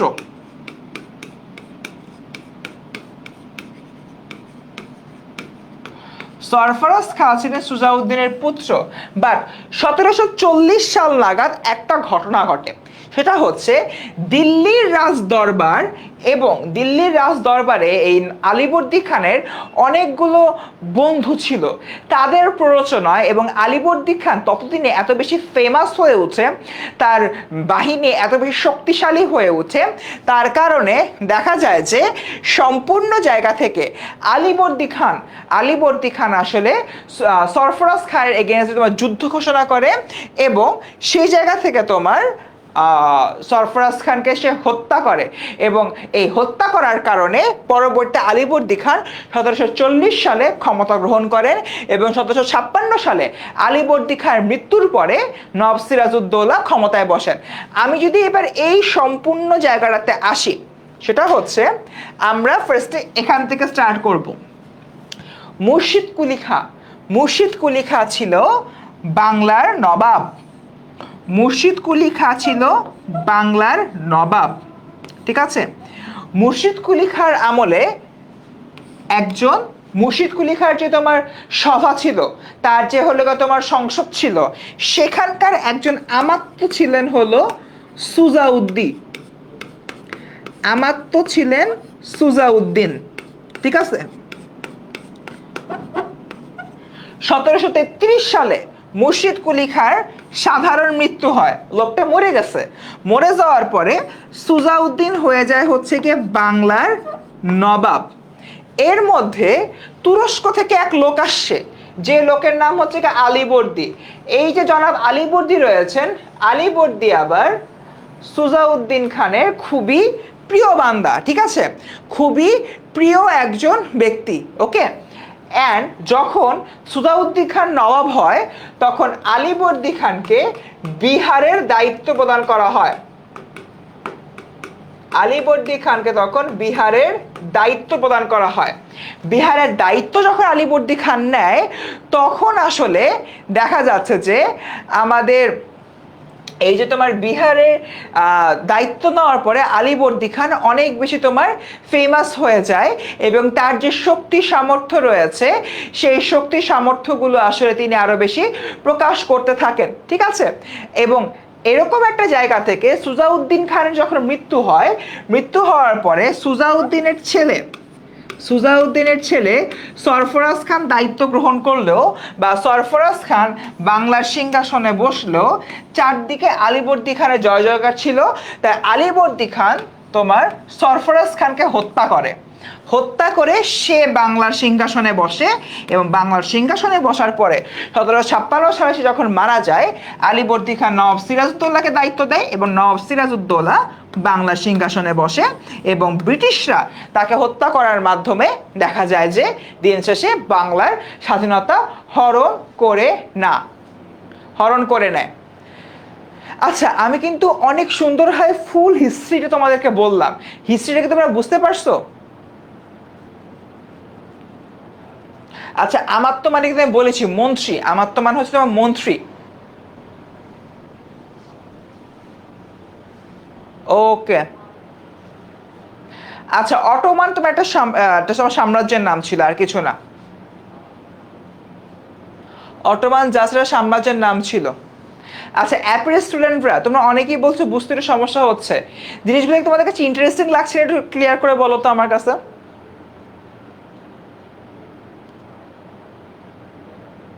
হ্যাঁ, আজকে আমি গুগল মিটে আসবো, আমি বলে দিব, লাস্টে বলে দিব। আচ্ছা, এই বাচ্চারা একটু বলো তো, আমি তোমাদের কয়েকজনের মানে কমেন্ট দেখে একটু প্যারা খেয়ে গেলাম, তোমরা কি আসলে বুঝতেছো না? মোগল শাসক আর আলীবর্দী এক না। আলীবর্দী খান ছিল বাংলার শাসক, আর মোগল শাসক ছিল তোমার সমগ্র ভারতবর্ষ জুড়ে শাসন করতেছিল। আলীবর্দী খান তোমার হচ্ছে তোমার বাংলা, বিহার এবং উড়িষ্যা শাসক ছিল। বিজিএস, এটা বিজিএস তো, বাট এই জিনিসগুলো জানলে ভালো হবে। আচ্ছা, আবিরা সুলতান জানি কি বললো? হ্যাঁ, ফেসবুকও লাইভ হচ্ছে, কোনো সমস্যা নাই। আচ্ছা, ঠিক আছে। ওকে, ডান ডান ডান ডান। আচ্ছা, অনেকেরই তোমার আজকে একটু টেকনিক্যাল এরর হচ্ছে। ওকে, ঠিক আছে। সরফরাজ খানকে হত্যা করে, তাহিয়া বলতে যে বললাম সরফরাজ খানকে তোমার এই যে সিরাজ ভাই কি বলি আলীবর্দী ভাই হত্যা করছে। সরফরাজ খানকে হত্যা করছে আমাদের আলীবর্দী খান।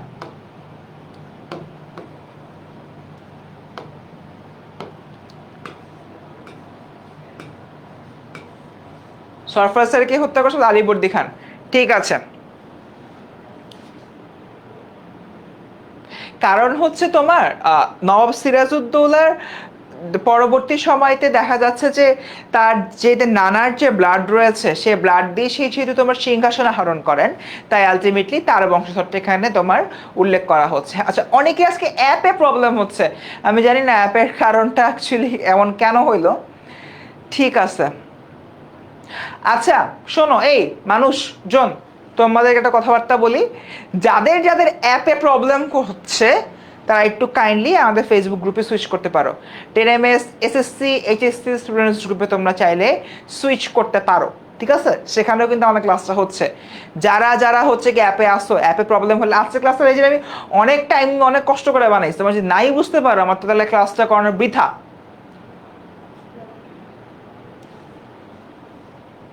সমগ্র ভারতবর্ষকে শাসন করতো মোগল সাম্রাজ্য, ঠিক আছে? সেই মোগল সাম্রাজ্যে, আচ্ছা আমি খুব সিম্পল সোজা করে বলি, তোমার সমগ্র হচ্ছে কি তোমার বাংলাদেশকে শাসন করতেছে কে? শাসন করতেছে বর্তমান সরকার, ঠিক আছে? বর্তমান সরকারের একটা সাবসেক্টর আছে, সেটা হচ্ছে তোমার সাপোজ থেকে রাজশাহী বিভাগ। রাজশাহী বিভাগকে শাসন করতেছে রাজশাহী জেলা প্রশাসক। ঠিক সেম জিনিসটা এখানে হয়েছে, ভারতবর্ষে শাসন করতেছে মোগল সাম্রাজ্যের মানুষজন। এইটার একটা সাবসেট হচ্ছে বাংলা, বিহার এবং উড়িষ্যা, সেটার স্বাধীন নবাব হিসাবে ছিল নবাব সিরাজউদ্দৌলা। ওকে, যারা সরাসরি কেন্দ্রের সাথে অ্যাফিলিয়েটেড ছিল না বা কেন্দ্রের সাথে তোমার লিঙ্কড আপ ছিল না। ওকে,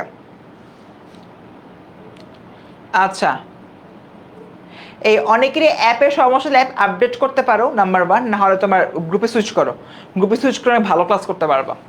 আচ্ছা, আমার তো বারবার বলছি আমার তো মানে হচ্ছে মন্ত্রী বা পারিষদ বর্গ। ওকে, ডান, এতটুকু তো মোটামুটি হলো কি আমরা শেষ করলাম। এবার আমরা আস্তে আস্তে আগাবো, নবাব সিরাজের যে এন্টার আমলটা রয়েছে এন্টার আমলটা নিয়ে কথাবার্তা বলবো। আমরা কি সবাই বুঝতে পারছি যে নবাব সিরাজ এখন কোথায় আসলো? নবাব সিরাজ আসলে তোমার ক্ষমতায় আসলো। এখন থেকে আমরা তোমাদের পাঠ্য বইয়ের মধ্যে যা যা আছে সেগুলোর ভিতরে আমরা প্রবেশ করব। এতক্ষণ মূলত ক্লাসের ফার্স্ট তোমার অর্ধেক টাইম মানে ফার্স্ট হাফে আমি আসলে ব্যাকগ্রাউন্ডটা বুঝলাম, ঠিক আছে? আমাদের এন্ড থেকে কিন্তু আমরা ব্যাকগ্রাউন্ডটা বলে ফেললাম। এবার আসো আমরা পরবর্তী যে টপিকগুলো রয়েছে পরবর্তী টপিকের দিকে যাই। নবাব সিরাজউদ্দৌলা 1756 সালে বাংলা, বিহার এবং উড়িষ্যার নবাব হিসাবে সিংহাসনে বসেন। আচ্ছা, সরফরাজের পরে কি হবে? সিরাজউদ্দৌলা নবাব হলো। সরফরাজের পরে বেসিক্যালি নবাব হয় হচ্ছে কি আলীবর্দী খান, এবং আলীবর্দী খানের মৃত্যুর পরে সিরাজউদ্দৌলা নবাব হয়। বুঝছি? আচ্ছা, এগেইন ভাইয়া কোনটা আবার বলবো? আচ্ছা রিয়া, তোমার কমেন্ট পড়ছি। আচ্ছা, আজকের ক্লাসে কোনো কুইজ নেই, আজকের ক্লাসে পুরাটা জিনিস ভাই পড়বো আর কি। ওকে ডান। আমরা হচ্ছে গিয়ে এবার হলো গিয়ে স্টার্ট করি। তোমার হলো গিয়ে 1756 সালে নবাব সিরাজউদ্দৌলা সিংহাসনে বসেন। নবাব সিরাজউদ্দৌলা যখন 1756 সালে সিংহাসনে বসেন,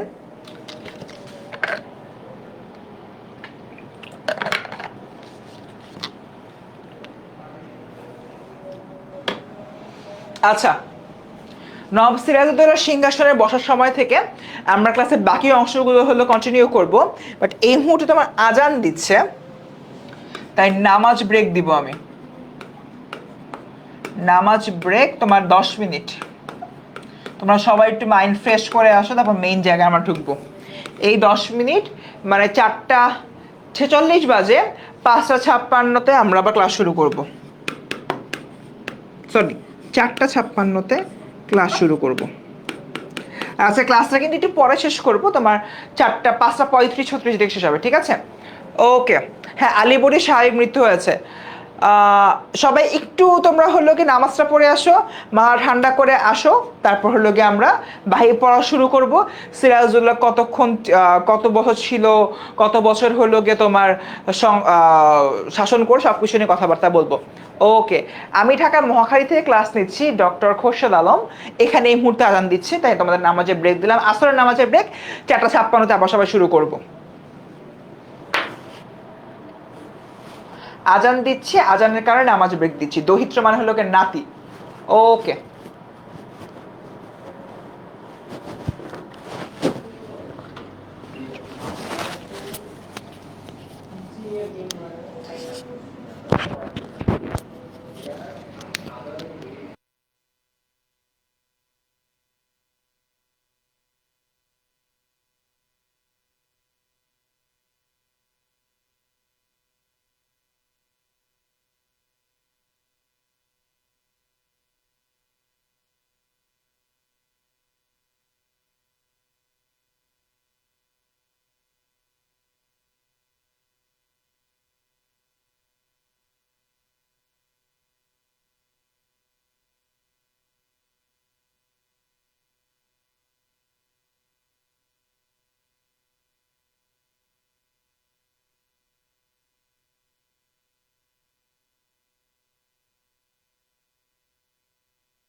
হ্যালো হ্যালো স্টুডেন্টস, চলে আসছি।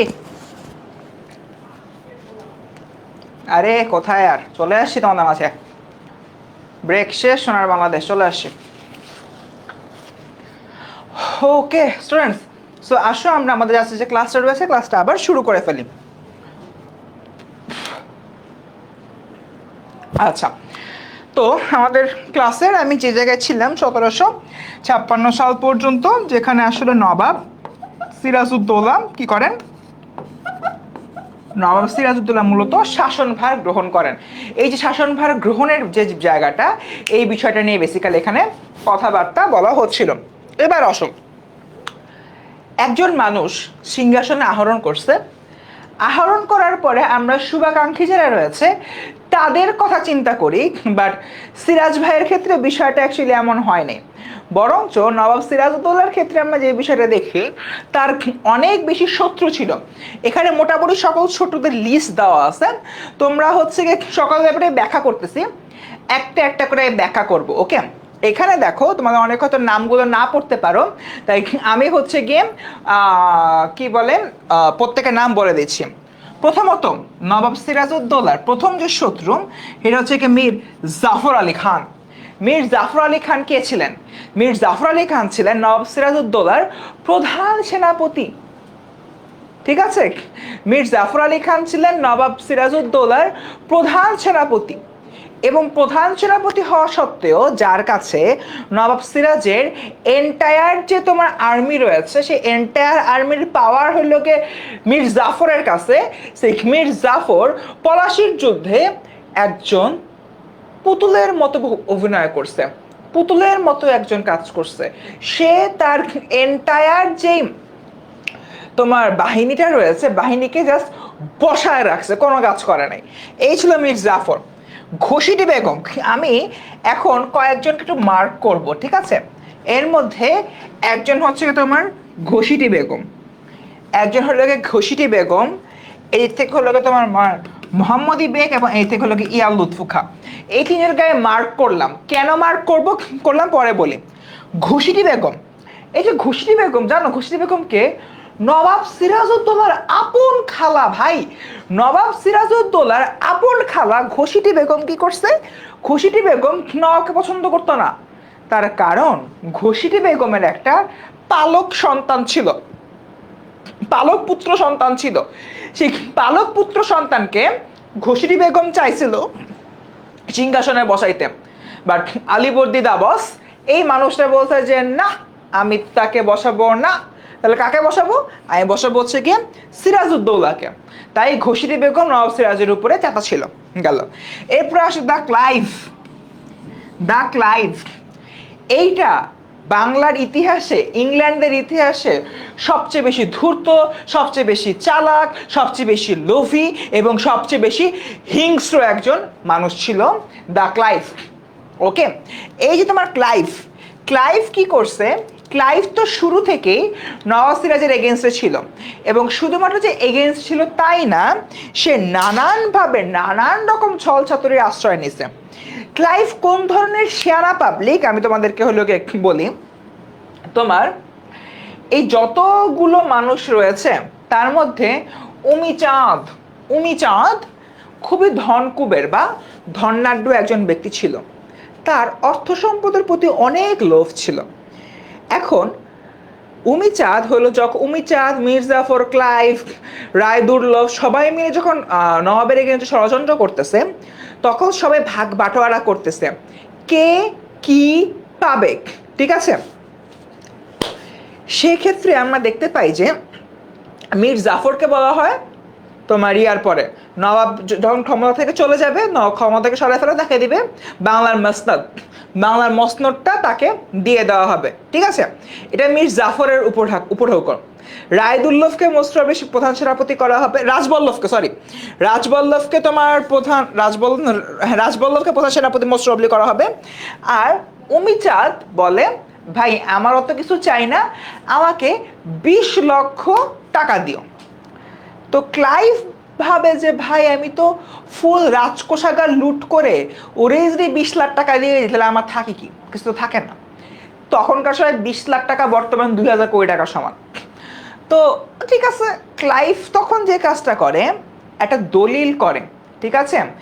এই যে তোমার হলো গিয়ে দলিল করে, সে দলিলে লেখা থাকে কে কি পাবে, কে কি করতেছে না করতেছে। ওই দলিলের মধ্যে ক্লাইভ দুইটা কপি বানায়, একটা জাল একটা সঠিক। জাল কপিতে তোমার সকলের সাইন নেয়, উমিচাঁদেরও সাইন নেয়। যে জাল কপিতে লেখা ছিল নবাব যদি হচ্ছে গিয়ে তোমার মারা যায়, নবাবকে যদি সরায় ফেলা হয়, তাহলে উমিচাঁদ 20 লক্ষ টাকা পাবে। উমিচাঁদ তো খুশি, আমি 20 লক্ষ টাকা পাবো, কি মজা কি মজা। বাট প্রবলেমটা এটাই হয়, যখন নবাবকে হারানো হয়, উমিচাঁদকে আর জাল যেই তোমার দলিলটা আছে ওই দলিলটাই দেখানো হয় না, মানে ওই দলিলটা দেখানো হয় না, আসলটা দেখানো হয়। যে আসলটাতে তোমার যেই কি বলে উমিচাঁদের জন্য যে 20 লক্ষ টাকা বরাদ্দ করা ছিল, সেই 20 লক্ষ টাকা আসলে এই যে উমিচাঁদের জন্য যে বরাদ্দ করা 20 লক্ষ টাকা, সেটা ওকে আর দেয়া হয় না। দেখো, ক্লাইভ এমনই চালাকের চালাক ভাই, এমনই শয়তানের শয়তান, সে টাকা যাতে উমিচাঁদকে না দেওয়া লাগে, যে উমিচাঁদ এত হলো গিয়ে ওদেরকে হেল্প আউট করলো, সে উমিচাঁদকে একদম সে ধ্বংস করে দিল। এবং পরবর্তীতে 20 লক্ষ টাকার শোকে উমিচাঁদ প্রায় অর্ধপাগল হয়ে যায়। এই হচ্ছে কি দা ক্লাইভ। ক্লাইভকে পড়াইতে পড়াইতে উমিচাঁদকেও পড়ায় ফেলছে। এরপর আসে ওয়াটসন। ওয়াটসন বেসিক্যালি ছিল একজন তোমার সার্জন বা ডক্টর। সে আসলে ব্রিটিশ ইস্ট ইন্ডিয়া কোম্পানির ডক্টর ছিল, বাট সময়ের পরিবর্তনে সময়ের পরিবর্তনে এবং হচ্ছে কি নানান প্রয়োজনে তাকে আসলে রাজনীতি ব্যবসা এখানে যুক্ত হতে হয়েছিল। এরপর আসে গভর্নর ড্রেক। ড্রেক হলো ওই সময় কলকাতা দুর্গের আসলে গভর্নর ছিল, বা এই যে তোমার এরিয়াটা ছিল এখানকার গভর্নর ছিলেন, ঠিক আছে। এবং সেও কিন্তু নওয়াব সিরাজউদ্দৌলার পতন চাচ্ছিল, এই বিষয়টার মধ্যে এখানে বলা হয়। মানিক চাঁদ, এই লোকটা অসভ্যর অসভ্য। কেমনে? মানিক চাঁদকে নওয়াব সিরাজউদ্দৌলা কলকাতা জয় করার পরে কলকাতার দেওয়ান নিযুক্ত করে। মানে তোমরা কি বুঝতেছো, বাংলা বিহার উড়িষ্যা তিনটা তোমার হচ্ছে কি জায়গা, তিন জায়গার মধ্যে Kolkata the main business hub, মূল বাণিজ্য কুঠির ছিল কলকাতা। সেই কলকাতার দেওয়ান বা কলকাতার শাসক হিসেবে তোমার নিয়োগ করে। কাকে শাসক হিসেবে নিয়োগ করে? মানিক চাঁদ ভাইকে। মানিক চাঁদ কলকাতার শাসক হয়ে, নবাব ওরে কলকাতার শাসক বানাইছে, ভরসা মানে একজন ব্যক্তি। সে মুর্শিদাবাদ ছিল রাজধানী, মুর্শিদাবাদ চলে গেছে। এরপর মানিক চাঁদ কি করে, এই যে ক্লাইভ, ওয়াটসন, ওয়াটসন আর ক্লাইভ কি চিঠি লেখে যে ভাই, আমি তো এখন কলকাতার শাসক, কলকাতাতে আমাদের কি ব্যবসা করতে হবে করো, বাট আমারে বিনিময়ে তুমি এত টাকা দাও। আরে আজব, নবাব সিরাজউদ্দৌলা এত ভরসা করে মানিক চাঁদকে কলকাতার মতো গুরুত্বপূর্ণ একটা জায়গায় শাসন ব্যবস্থা দিল। মানিক চাঁদ বলতেছে, আচ্ছা ক্লাইভ ভাই, ক্লাইভ ভাই, তোমাদের কাছে তো কোম্পানির অনেক টাকা টাকা আছে, পাউন্ড ডলার আছে, একটা কাজ করো ভাই, আমি তোমাকে সাহায্য করি, তুমি আমাকে টাকা পয়সা দাও, ঘুষ টুস দাও, আমি ওইটা খেয়ে চুপচাপ থাকি, নবাব বনে আমি সামলাই নিব। আর এদিকে মানিক চাঁদ কিন্তু আসলে নবাব সিরাজউদ্দৌলা তারপর যে বিশ্বাসটা করছিল, সেই বিশ্বাসের মান রাখতে পারে না। এরপরে জগৎ শেঠ নিয়ে আসলে এমন কিছু বলার নেই। জগৎ শেঠ অন্যান্যদের মতো তোমার জেনারেলি হলো কথা বিশ্বাসঘাতকতা করছে, নানা রকম ইনফরমেশন হচ্ছে গিয়ে তোমার ইনফরমেশন, নবাবের গোপন ইনফরমেশন হলোকে দিত। এরপরে আসে হলো মিরন। মিরন হচ্ছে মীর জাফর আলী খান। মীর জাফর আলী খানের তোমার পুত্র ছিল। এই মিরনের প্রবলেম ছিল দুইটা। নাম্বার ওয়ান, সে আসলে অদূর ভবিষ্যতে নবাব হওয়ার স্বপ্ন দেখতো। নাম্বার টু, মিরনের নবাব সিরাজউদ্দৌলার স্ত্রী শ্রী লুৎফুন্নিসার প্রতি কুদৃষ্ট ছিল, ঠিক আছে। তো এইরকম একটা কারণে মিরনও নবাব সিরাজউদ্দৌলাকে দেখতে পারতো না। অ্যান্ড মিরনের একটা খুব বদ অভ্যাস ছিল, সে হইল তোমার মাতাল ছিল নাম্বার ওয়ান। নাম্বার টু হতে সে জুয়া, নারী এগুলোতে আসক্ত ছিল। তাই নবাবের যে ভুলটা ছিল, নবাব মিরনকে কাউন্ট করতো না। আর যাবতীয় যে তোমার ষড়যন্ত্র দুই জায়গায় ঘটতো, এক ঘষিটি বসের প্রাসাদে, দুই কি বলে, দুই হচ্ছে মিরনের প্রাসাদে। অ্যাপের একজন মানুষ বলতেছে আমার নামটা ভুলে গেছে, হায় হায় আমার কিছু বলার নেই। ঠিক আছে, এরপরে আসি, রাজবল্লভ ধোকা দিছে। মোহাম্মদী বেগ ভাই, মোহাম্মদী বেগের যে তোমার স্টোরি, এই স্টোরিটা ভাই মানে বলার মতো না। মোহাম্মদী বেগ তোমার নবাব সিরাজউদ্দৌলার মা বাবার কাছে অনেক বেশি হচ্ছে গিয়ে তোমার কি বলে এটাকে, আদরের ছিল। ঠিক আছে, অনেক আদরের ছিল মোহাম্মদী বেগ। মোহাম্মদী বেগ যদিও নওয়াব সিরাজউদ্দৌলা রক্তের সম্পর্কে কোনো আত্মীয় না, বাট বাট বাট তাকে নওয়াব সিরাজউদ্দৌলার মা বাবা জৈনুদ্দিন এবং আমিনা অনেক স্নেহ করত। এতটাই স্নেহ করতো যেটা বললে মানে পুত্রের সমান স্নেহ করতো, এরকম একটা অবস্থা। কিন্তু ultimately what we can see, দিন শেষে মোহাম্মদী বেগ 10,000 টাকার বিনিময়ে নবাব সিরাজউদ্দৌলাকে হত্যা করে, এবং শুধু হত্যা করে তা না, খঞ্জর বা চাকু দিয়ে কোপায় কোপায় হত্যা করে। খুবই নৃশংসভাবে মোহাম্মদী বেগ নবাব সিরাজউদ্দৌলাকে হত্যা করে, এবং হত্যার আগ মুহূর্তে নবাব সিরাজউদ্দৌলা যখন বুঝে গেছে তাকে এই মোহাম্মদী বেগই হত্যা করবে, তখন সিরাজউদ্দৌলা মোহাম্মদী বেগকে বলছিল, মোহাম্মদী বেগ তুমি তো আমাকে হত্যা করতে আসছো, মানলাম, কিন্তু আমি যেহেতু একজন মৃত্যুদণ্ডপ্রাপ্ত আসামি, একজন মৃত্যু পথযাত্রীর শেষ ইচ্ছা হিসাবে আমাকে মহান আল্লাহ রাব্বুল আলামিনের উদ্দেশ্যে 2 রাকাত নফল নামাজ আদায় করতে দাও। মোহাম্মদী বেগের কাছে নবাব সিরাজউদ্দৌলার সেই মিনতে ছিল, বাট কিসের কি, টাকা পাইছে, কিনে নিছে, ডান। তারপর মোহাম্মদী বেগ নবাব সিরাজউদ্দৌলাকে শেষ 2 রাকাত যে নফল নামাজ পড়ার ইচ্ছা বা বাসনা প্রকাশ করছিল সেটা রাখে না, সিরাজউদ্দৌলাকে মাটিতে ফেলে পিঠে বারংবার খঞ্জর দিয়ে কুপিয়ে কুপিয়ে তাকে হত্যা করে ফেলে।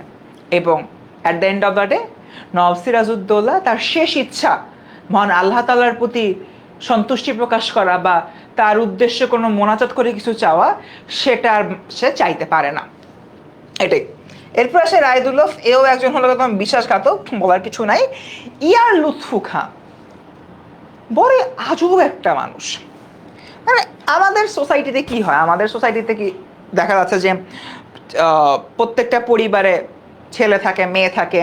একটা পরিবারে যখন একটা মেয়ে সন্তান থাকে, মেয়ে সন্তানরা ধীরে ধীরে বড় হয়, পড়াশোনা শেষ করে, তোমার হচ্ছে চাকরি বাকরি করতেছে, বাট দেখা যায় যে একটা নির্দিষ্ট সময় পর তাকে হলে কি বিয়ে দেওয়া হয়, এবং যখন বিয়ে দেওয়া হয় তোমার হচ্ছে গিয়ে মানে কি বলে, বাবারা, মেয়ের যে বাবারা থাকে, মেয়ের প্রতি কিন্তু অগাধ ভালোবাসা প্রকাশ করে। মেয়ের যে কোনো বিয়ে পরবর্তী সময়তে মেয়ের জীবনে যদি কোনো প্রবলেম আসে, অনেক বড় যদি কোনো সমস্যা আসে, সবার আগে কিন্তু মেয়ের বাবারাই এগিয়ে আসে। মিস্টার ইয়ার লুৎফু খাঁ বড়ই আজীব এক চিড়িয়া ছিল। এই লোকটার কন্যা লুৎফুন্নিসার সাথে বেসিক্যালি নওয়াব সিরাজউদ্দৌলার বিয়ে হয়েছিল। ইয়া লুৎফু খাঁ অ্যাপারেন্টলি নওয়াব সিরাজের শ্বশুর ছিলেন, but but but Yar Lutf Khan Mir জাফরের নির্দেশে নওয়াব সিরাজের এগেইনস্টে কাজ করে, নাম্বার 1। নাম্বার 2, পলাশির যুদ্ধে সে তার সেনাবাহিনী কাজে লাগায় না। নাম্বার 3, পলাশির যুদ্ধ থেকে যখন তোমার হলো নবাব মুর্শিদাবাদে আসে, মুর্শিদাবাদে এসে সে যখন পুনরায় আর্মি তৈরি করতে চায়, ইয়া লুৎফু খাঁ তখন বলে আমার কাছে কিছু সৈন্য আছে, আমাকে কিছু টাকা পয়সা দাও, আমি আমার মতো করে আর্মি তৈরি করে তোমার কাছে আসতেছি। নওয়াব সিরাজ যখন রাজ্যের কোষাগার উন্মুক্ত করে দেয়, তখন ইয়া লুৎফু খাঁ তার মেয়ে লুৎফুন্নেসার কথা ভুলে, তার জামাতা নওয়াব সিরাজউদ্দৌলার কথা ভুলে নবাবের রাজকোষাগার থেকে অর্থ লুট করে পালিয়ে যায়। এই ছিল আমাদের ইয়া লুৎফু খাঁয়ের ব্যাপারটা। সো এখানে আমি কয়েকজনকে হলো দাগিয়েছিলাম। 1 ঘসিটি বেগম, 2 মোহাম্মদী বেগ, 3 ইয়া লুৎফু খাঁ। বলতে গেলে এই 3 জন নবাবের পরিবারের কোনো না কোনো অংশ ছিল। একজন খালা, একজন শ্বশুর, একজনকে হচ্ছে তোমার নবাবের যে মা বাবা আছে পালছে, পালক ভাই বলতে পারো। এই 3 জনও নবাবের সাথে বিশ্বাসঘাতকতা করেন। নবাবের সাথে শেষ পর্যন্ত ছিল 2 জন ব্যক্তি, 1 তার মা আমিনা বেগম, 2 তার স্ত্রী লুৎফুন্নিসা। বাট মৃত্যুর প্রাককালে নবাব ছিলেন সম্পূর্ণ একা। এই যে একজন যে বললো, তুরহান বললো একজন নবাব 13 জন শত্রু, দ্যাটস দ্য ফ্যাক্টর। নবাব ছিল একটা, শত্রু ছিল তোমার 13টার উপর। নবাবের মৃত্যুর পরে নবাবের স্ত্রী তোমার অ্যাকচুয়ালি তাকে অনেকদিন হলো আটক করে রাখা হয়েছিল, তারপর খুব সম্ভবত বন্দি অবস্থায় সে মৃত্যুবরণ করে। আচ্ছা গেল। আচ্ছা না সরি, আমি এখানে ভুলে ইয়ার লুৎফু খা লিখছি, আমি আসলে মির্জা ইরিচ খা লিখতে নিয়েছিলাম, সরি সরি সরি, এটা মির্জা ইরিচ খা হবে।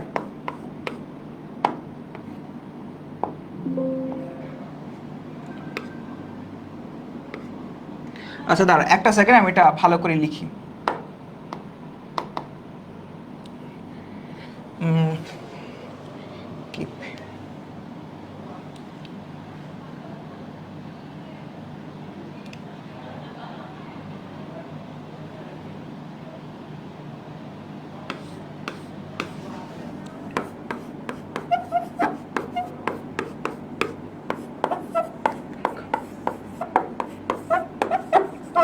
মির্জা ইরিচ খা, আমি আসলে কাউন্টিং একটু ভুল করছিলাম।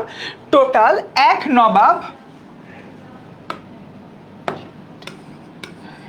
এক নবাব 14 শত্রু, ঠিক আছে। ইয়ার লুৎফু খা হচ্ছে তোমার নবাবের সময় যখন হচ্ছে যুদ্ধের ময়দানে ছিল, সে যুদ্ধের ময়দানে তোমার হলো গিয়ে কি বলে সৈন্য ডিপ্লয় করে নাই, সৈন্য হলো কি ইউজ করে নাই, ঠিক আছে। ক্লাইভের ব্যাপারটা হলো গিয়ে, আচ্ছা নবাবের মায়ের ঘটনা পরের খুঁজে পাওয়া যায়নি।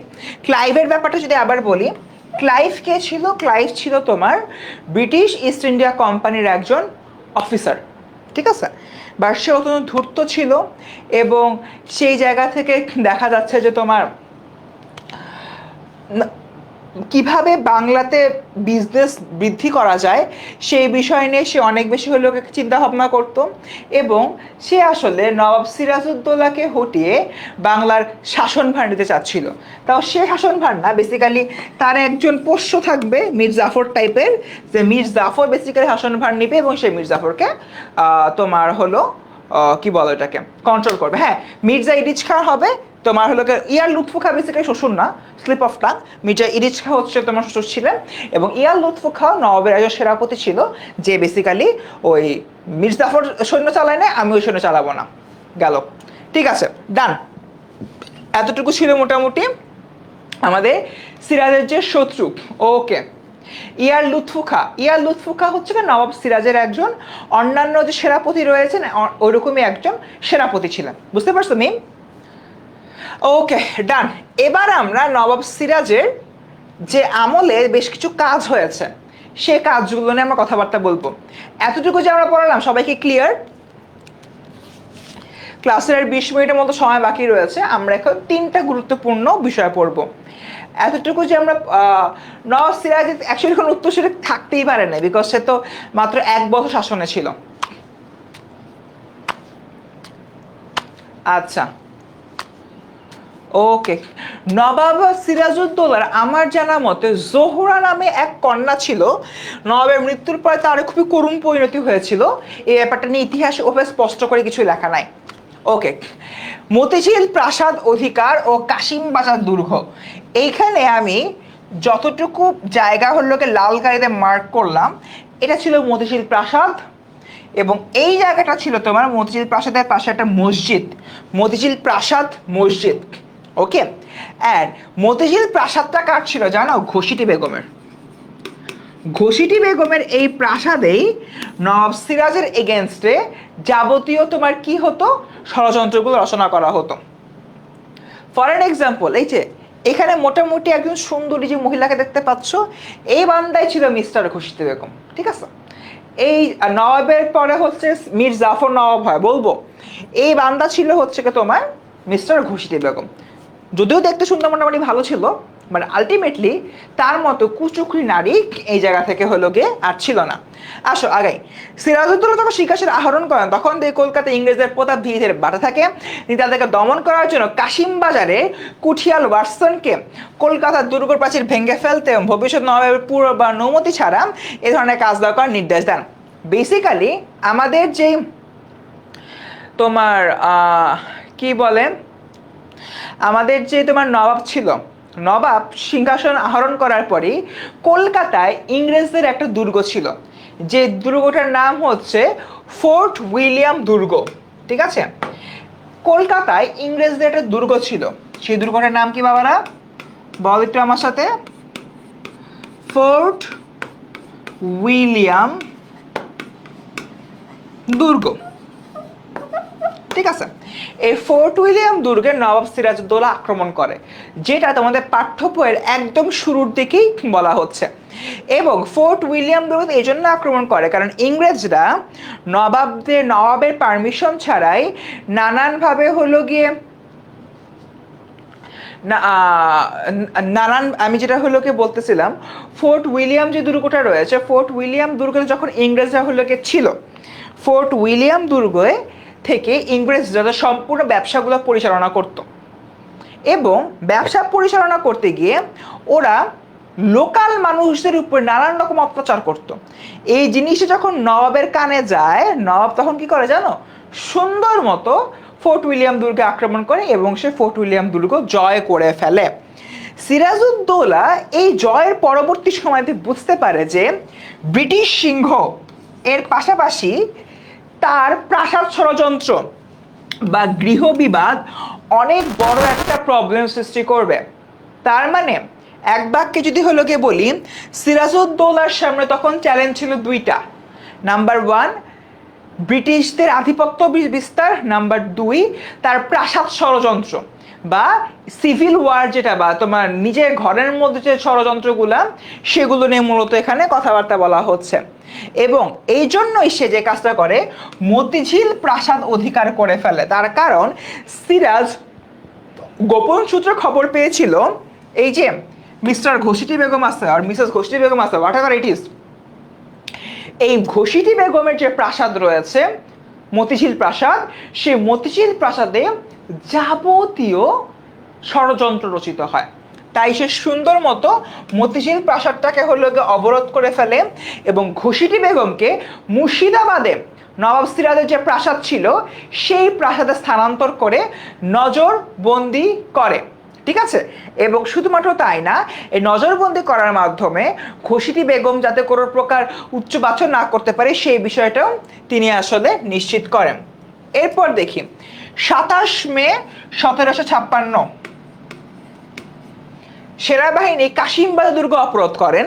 তিনি কাশিমবাজার দুর্গে কুঠিয়াল ওয়াটসনকে দরবারে হাজির হয়ে তার নির্দেশ অবস্থায় পালন করার জন্য অঙ্গীকারপত্র লিখতে বলেন। ওয়াটসন এই অঙ্গীকারপত্র লিখতে বাধ্য হন। বাচ্চারা এখানে কি বোঝানো হচ্ছে, এতটুকু তো গেল হলো আমার মতিঝিল প্রাসাদ। এরপরে এই প্যারাটুকুর কথা বলতেছি, কাশিমবাজার দুর্গ, ইংরেজদের দুর্গ ছিল অনেকগুলো, এর মধ্যে একটা ফোর্ট উইলিয়াম, একটা কাশিমবাজারে অবস্থিত। সেই কাশিমবাজার দুর্গের প্রধান ছিল তোমার হলো গিয়ে ওয়াটসন। সেই ওয়াটসনকে নবাব বলে, তোমরা প্রপারলি বিজনেস করো, আমাদের দেওয়া নিয়ম নীতি অনুযায়ী বিজনেস করো, না হলে তোমাদেরকে এখানে থাকতে দিব না। তাই এরকম একটা জায়গা থেকে একটা অঙ্গীকারপত্র লেখান এবং এই অঙ্গীকারপত্র লিখতে ওয়াটসন কি করে, বাধ্য হয়। শুধুমাত্র তাই না, মতিঝিল প্রাসাদের অধিকার এবং কাশিমবাজার দুর্গ অবরোধ নবাব সিরাজের এন্টায়ার নবাবী লাইফের one and only successful work ছিল। এটা বাদে তার আর কোনো সাকসেসফুল ওয়ার্ক ছিল না, কারণ এই দুইটা কাজ নবাব নিজের হাতে করছে, কাউরে দিয়ে করায় নাই। মীর জাফরের উপরে ডিপেন্ডেন্সি ছিল না। বুঝতে পারছো? I hope. এরপর তোমার কলকাতা আক্রমণ। ঠিক আছে, কলকাতা আক্রমণ, ওই যে কলকাতা আক্রমণ বলতে বেসিক্যালি ওই যে কলকাতা ফোর্ট উইলিয়াম দুর্গ যে আক্রমণ, সেটার কথা বলা হচ্ছে। ফোর্ট উইলিয়াম দুর্গ আক্রমণ করে এবং দুর্গ আক্রমণ করে আলটিমেটলি তোমার কলকাতা হলোকে জয় করে ইংরেজদের হাত থেকে। এইখানে একটা তোমার ঝামেলা হয়। কি ঝামেলা হয় সেটা হচ্ছে, এখানে তোমরা একটা মনুমেন্ট দেখতে পাচ্ছ, এইখানে কি একটা মনুমেন্ট তোমরা দেখতে পাচ্ছ ডান পাশে? এই সাল মনে রাখা দরকার নেই, এটা আমি পড়ানোর জন্য হলো গিয়ে বলছি আর কি। তোমরা ডান পাশে এগুলা কি দেখতে পাচ্ছ? এই সাদা রঙের লম্বা একটা খাম্বা,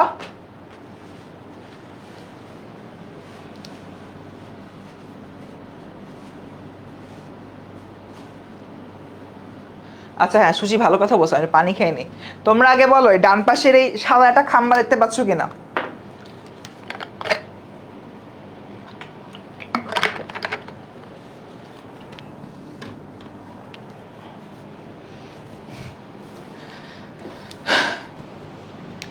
এই যে তোমার খাম্বাটা আছে, এই খাম্বাটার লম্বায় ছিল 18 ফুট আর প্রস্থে ছিল তোমার 15 ফুট। তার মানে খুবই চাপা লম্বা একটা জায়গা। এরকম একটা জায়গায় 146 জন ইংরেজকে বলে নবাব রাখছিল। বেসিক্যালি নবাবের শাসনামলকে কলঙ্কিত করার জন্য ইংরেজদের মধ্যে একজন হলোওয়েল এই ধরনের একটা প্রোপাগান্ডা চালায়। এই ক্ষেত্রে আমার কলকাতা দুর্গ জয়ের একটু ব্যাকগ্রাউন্ড জানতে হবে বাচ্চারা। শোনো, কলকাতা দুর্গের বিষয়টা ফর অ্যান এক্সাম্পল তোমার হচ্ছে কি বলবো, কি দিয়ে উদাহরণ দেখাবো, দেখাই। আমার সাথে লম্বাটা স্কেল আছে। বেসিক্যালি ধরে নাও এই নির্দিষ্ট জায়গায় আমার কলকাতা দুর্গটা ছিল, ঠিক আছে? নবাব সিরাজউদ্দৌলা যে কাজটা করছে, সে হলো বুঝতে পারছে ইংরেজদের থামানোর জন্য ইংরেজদের কলকাতার ফোর্ট উইলিয়াম দুর্গ জয়লাভ করতে হবে। সো নবাব সিরাজউদ্দৌলা তার বাহিনী নিয়ে ফোর্ট উইলিয়াম দুর্গ আক্রমণ করে, ঠিক আছে? ফোর্ট উইলিয়াম দুর্গ আক্রমণ করছে। ফোর্ট উইলিয়াম দুর্গের হচ্ছে তোমার দুর্গ প্রধান ছিল রজার ড্রেক। তো রজার ড্রেক যুদ্ধ করতেছে, যুদ্ধ করতে করতে নির্দিষ্ট সময় পর বুঝতে পারে যে তাদের এখন পালাইতে হবে, না পালাইলে হবে না। তখন রজার ড্রেক হলোওয়েলকে বলে, আচ্ছা হলোওয়েল ভাই তুমি একটু, রজার ড্রেক হলোওয়েলকে বলতেছে, হলোওয়েল ভাই আমাদের তো দুর্গের অবস্থাটা খুবই খারাপ হয়ে গেছে, আমার তো আসলে আরও অনেক বেশি আর্মি সাপোর্ট লাগবে। হলোওয়েল ভাই তুমি আপাতত একটু দুর্গটা সামলাও, আমি একটু যাই হলো বাইরে যে আরও সৈন্য সামন্ত নিয়ে আসি। হলোওয়েল ভাই বোকা শোকা ডাক্তার একটা মানুষ, হলোওয়েল বলছে আচ্ছা আর্মি আনতে যাও, যাও আর্মি আনতে চাও, আমি তাই দুর্গ সামলাই। সো এই দুর্গের মধ্যে রজার ড্রেক ছিল সুন্দর মতো বের হয়ে, হলোওয়েল একজন ব্যক্তির নাম, ঠিক আছে? আচ্ছা, সো এই যে তোমার দুর্গ, এই দুর্গের মধ্যে থেকে সুন্দর মতো রজার ড্রেক বের হয়ে যায় এবং দুর্গের ঠিক পিছন সাইড দিয়ে আমাদের যে হলোওয়েল রজার ড্রেক রয়েছে, রজার ড্রেক পালায় যায়। হলোওয়েল কি করে, হলোওয়েল সুন্দর মতো থাকে। এটা কিছুক্ষণ পর হলোওয়েল বুঝতে পারে যে রজার ড্রেক আসলে পালায়ে গেছে। এটা যখন সে বুঝে, সে সুন্দর মতো তোমার সম্পূর্ণ যে হলোওয়েল একজন লোকের নাম, নবাবের ভুলটা কই ছিল আমি দেখাচ্ছি, একটু তোমার হলো ধৈর্য ধরো। সো মিস্টার হলোওয়েল লক্ষ্য করে যে এই রজার ড্রেক তো পালাই গেছে, আমি তাহলে কি করি, আমি তাহলে সন্ধির পতাকা উড়াই দিই, মানে হোয়াইট একটা পতাকা সে উড়ায় দেয় যে আমরা হলো আত্মসমর্পণ করতেছি।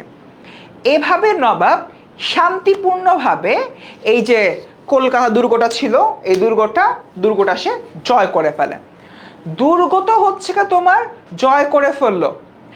এখন দুর্গ জয় করার পরে হলোওয়েল দেখে এইভাবে হেরে গেল ওরা, জিনিসটা বিশ্বাস করতে পারতেছিল না। এবং শুধুমাত্র হলো গিয়ে তাই না, হলোওয়েল তখন একটা প্রোপাগান্ডা রচনা করে। প্রোপাগান্ডা মানে কি, যে জিনিস হয় নাই সেটাই। ফর অ্যান এক্সাম্পল, তোমরা এইচএসসি 26 ব্যাচ, এখন তোমাদের মধ্যে হলো গিয়ে অনেকে বলতেছো যে না আমাদের সময় আমরা হলো কোনো কলেজে কোনো পরীক্ষা দেওয়া লাগবে না, কলেজে কোনো টেস্ট পরীক্ষা হবে না, আমরা আজকে ফার্স্ট ইয়ার আসি, আগামী পরশুদিন থেকে এইচএসসি 26 ব্যাচের এইচএসসি পরীক্ষা শুরু হবে। এই কথাটা 1 জন 2 জন 3 জন 4 জন 5 জন আস্তে আস্তে অনেকে বলা শুরু করলো এবং একটা সম্পূর্ণ রকমের মিথ্যা কথা অনেকে বলার কারণে সত্যে পরিণত হলো। এই বিষয়টাকে আমরা কি বলতে পারি, এই বিষয়টাকে আমরা বলতে পারি আসলে প্রোপাগান্ডা, ঠিক আছে? এটাকে আমরা কি বলি, প্রোপাগান্ডা। মানে একটা অসত্য বা একটা মিথ্যা অনেকে বারবার বলতে সত্যে পরিণত করে। সো হলোওয়েল দেখছে যে আমি তো দুর্গটা বাঁচাইতে পারলাম না, আমি সামান্য একটা ডাক্তার, এই ডাক্তার হয়ে আমি আর কি করবো, আমি একটা প্রোপাগান্ডা রচনা করি। তারপর সে রচনা করে দ্য ব্ল্যাক হোল ট্র্যাজেডি। সে বলে যে এই ধরনের একটা তোমার 18 ফিট উঁচু হইল গিয়ে একটা জায়গা, যার প্রস্থ ছিল মাত্র 15 ফিট, এরকম একটা চিপা একটা জায়গার মধ্যে নবাব সিরাজউদ্দৌলা 146 জন, 46 না, হ্যাঁ 146 জন ইংরেজকে বন্দি করে, যার মধ্যে 123 জন ইংরেজ 123 জন ইংরেজ শ্বাসরোধ হয়ে মারা যায়।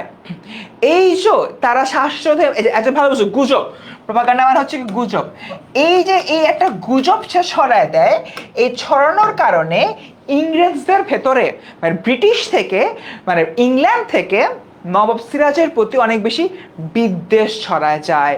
এবং এই যে তোমার বিদ্বেষ ছড়ায় যায়, আস্তে আস্তে হলোওয়েলের এই ঘটনার কারণে সমগ্র বাংলার মানুষের বিশ্বাস করা শুরু করে, এবং নবাবের যে পারিষদবর্গরা ছিল মীর জাফর সহ বাকিরা, তারাও নবাবকে এর জন্য দোষী ভাবতে থাকে। And this is the rumour, ঠিক আছে, দ্যাটস ইট। এটাই হচ্ছে ব্ল্যাক হোল ট্র্যাজেডি বা অন্ধকূপ হত্যা। বাংলায় বলতে গেলে বলা হয় অন্ধকূপ হত্যা, যে কাজটা আদতে নবাব সিরাজ করে নাই, বাট হলোওয়েল এটাকে বলছে যে নবাব সিরাজ করছে, ঠিক আছে, দ্যাটস ইট। এইভাবে নবাব সিরাজ করা আক্রমণ করতেছিল। এখন ফোর্ট উইলিয়াম দুর্গটা আমরা কি দেখলাম, এই কথাটা কি সত্যি না? এটা সত্যি না, নবাব সিরাজ এমন কোনো কাজ করে না, এটা রিউমার ছিল। আমরা ফোর্ট উইলিয়াম দুর্গ মাত্র কি দেখলাম, নবাব জিতছে না? এই মানুষজন, আমরা মাত্র কি দেখলাম, ফোর্ট উইলিয়াম দুর্গ কে জিতছে, নবাব জিতছে, রাইট? এবার দেবা নবাব হেরে গেছে, কি মজার একটা বিষয়। আচ্ছা, এমডি সৌরভ খান বলছে ক্লাস কমছে, তোমাদের এই ক্লাসে ভালো লাগতেছে না? হ্যাঁ, অন্ধকূপ হত্যাই বলছে, অন্ধকার খুব বলিনি। তোমাদের কি ক্লাসটা ভালো লাগতেছে না? এই যে তোমরা বলতেছো ক্লাস কখন শেষ হবে, একটু দেরি হবে ভাই, কারণ ক্লাসের শুরুতে 10 মিনিট নষ্ট হয়েছে, তো ওইটা একটু তোমার মেকআপ করতে হবে। ওকে ওকে ওকে ওকে ওকে ওকে এই যে এমডি সৌরভ খান বলছে ক্লাস কখন শেষ হবে, একটু দেরি হবে, 10 মিনিট এক্সট্রা লাগবে, 5:40-45 থেকে শেষ করবো।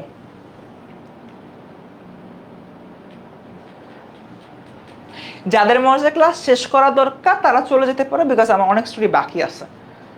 আচ্ছা, ঠিক আছে, ওকে ওকে ওকে আমরা হচ্ছে গিয়ে তাহলে ক্যারি করি। তো আমরা দেখলাম যে নবাব সুন্দর ভাই নাস্তা নাস্তায় গিয়ে ফোর্ট উইলিয়াম জয় করছে। ওকে, খুব ভালো,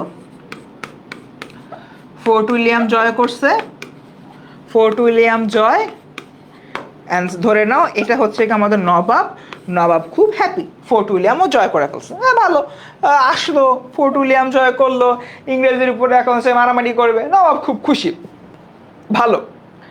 বাট এরকম একটা জায়গা থেকে আমরা যে বিষয়টা হলোকে দেখলাম, নবাব সিরাজ যখন ফোর্ট উইলিয়াম জয় করলো, তোমার দিল্লির বাদশাহ পূর্ণিয়ার নবাব শওকত জংকে বাংলা বিহার উড়িষ্যার নবাবী সনদ পাঠালেন।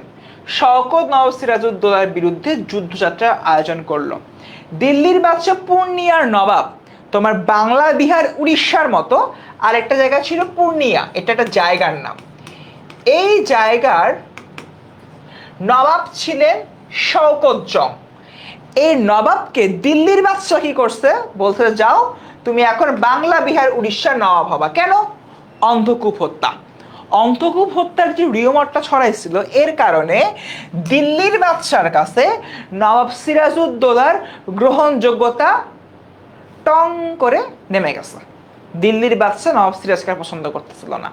তাই নবাব সিরাজকে যে কাজটা করছে, নবাব সিরাজকে তার যেই 10 মিনিট লাগবে আরো, নবাব সিরাজকে তার যে নবাবী ছিল, তার যে সিংহাসন ছিল, সেই সিংহাসন থেকে সে সরায় ফেলতে চায় এবং শওকত জংকে বলে যাও তুমি নবাবী গ্রহণ করো।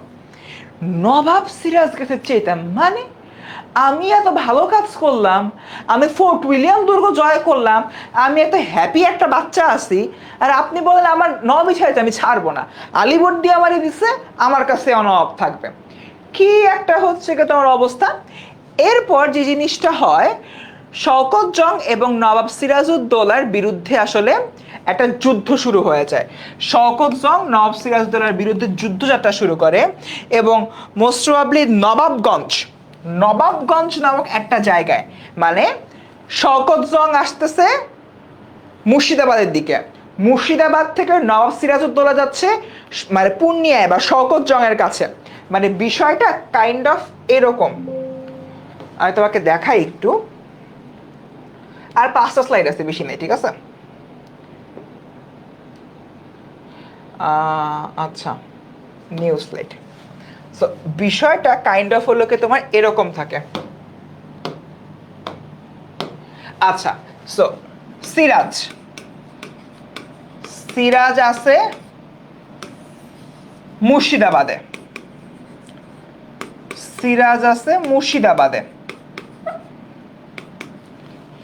শওকত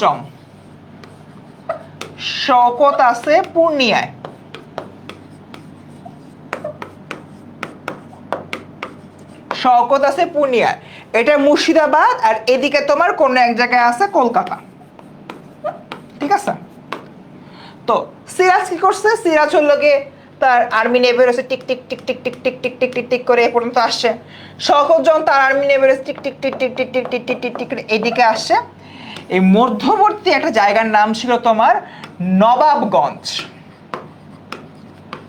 এই নবাবগঞ্জে শওকত ভার্সেস সিরাজ মারামারি হয়, সিরাজ ভার্সেস শওকত। এই শওকত ভার্সেস সিরাজ মারামারি চাই, শওকত ভার্সেস সিরাজের একটা তোমার মারামারি হলো। এবং এই যে মারামারি হলো, এই সময় কলকাতা অরক্ষিত হয়ে যায়। অর্থাৎ এই পার্টিকুলার সময় কলকাতার দিকে কারোর নজর ছিল না। ইংরেজরা পাওয়া যায় সুযোগ। ইংরেজ ইনস্ট্যান্টলি রবার্ট ক্লাইভের নেতৃত্বে একটা আর্মি পাঠায়। সে ক্লাইভ বাবা কি করে, মিস্টার ক্লাইভের নেতৃত্বে আর্মি পাঠায় এবং ক্লাইভ টুং টুং টুং টুং টুং টুং টুং টুং টুং টুং করে চলে আসে আমাদের কলকাতায়। এবং যে ফোর্ট উইলিয়াম দুর্গ নবাব দখল করছিল, সেই ফোর্ট উইলিয়াম দুর্গ ক্লাইভ আবার নিজের আয়ত্তে নিয়ে নেয়, ঠিক আছে। এইটা হচ্ছে তোমার এন্টায়ার স্টোরিটা। সো মুর্শিদাবাদ থেকে সিরাজ শওকত জং ঠেকাতে চায়, নবাবগঞ্জে যুদ্ধ হয়, যদিও সিরাজ উইন হয়। উইনার কিন্তু সিরাজ আলটিমেটলি উইন করে। বাট যদিও এটা উইন হয়, বাট ক্লাইভ হলো কলকাতার ফোর্ট উইলিয়াম দুর্গকে আয়ত্ত করে নেয়। এই হচ্ছে তোমার এন্টায়ার ঘটনাটা গেল। অ্যান্ড এটার পরে দেখা যাচ্ছে যে নবাব সিরাজউদ্দৌলা ইংরেজদের সাথে একটা তোমার চুক্তি স্বাক্ষর করে। ওরা যেহেতু হচ্ছে কলকাতা দখলই করে ফেলছে, যে চুক্তিতে হলো বলা থাকে যে পরবর্তী সময়তে ইংরেজরা ব্যবসা করলো নির্দিষ্ট কিছু নীতিমালার মধ্য দিয়ে সে ব্যবসা করবে, বাট ইংরেজরা সেটা হলো আর মানে না। এবার আসে তোমার নবাব সিরাজউদ্দৌলার পতন ক্লাসের একবিশের দিকে। নবাব সিরাজের সবচেয়ে উল্লেখযোগ্য ঘটনা হচ্ছে তার পলাশির যুদ্ধ। এই যুদ্ধে মীর জাফর বিশ্বাসঘাতকতা করছে, আর্মির ইউজ করে নাই, খুশির বেগম বিশ্বাসঘাতকতা করে, সবাই মিলে ইচ্ছা মতো বিশ্বাসঘাতকতা করছে না ভাই, করে একদম এক্সাইট করে ফেলছে। এবং পার্টিকুলারলি অনেকে বলছে না কেন পতন হয়েছে, এই 5টা কারণ। সবাই এই 5টা কারণ একবার দেখো।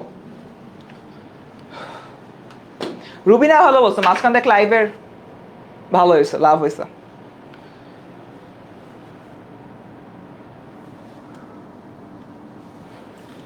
এই 5টা কারণ, এটা তোমার স্ক্রিনশট নাও।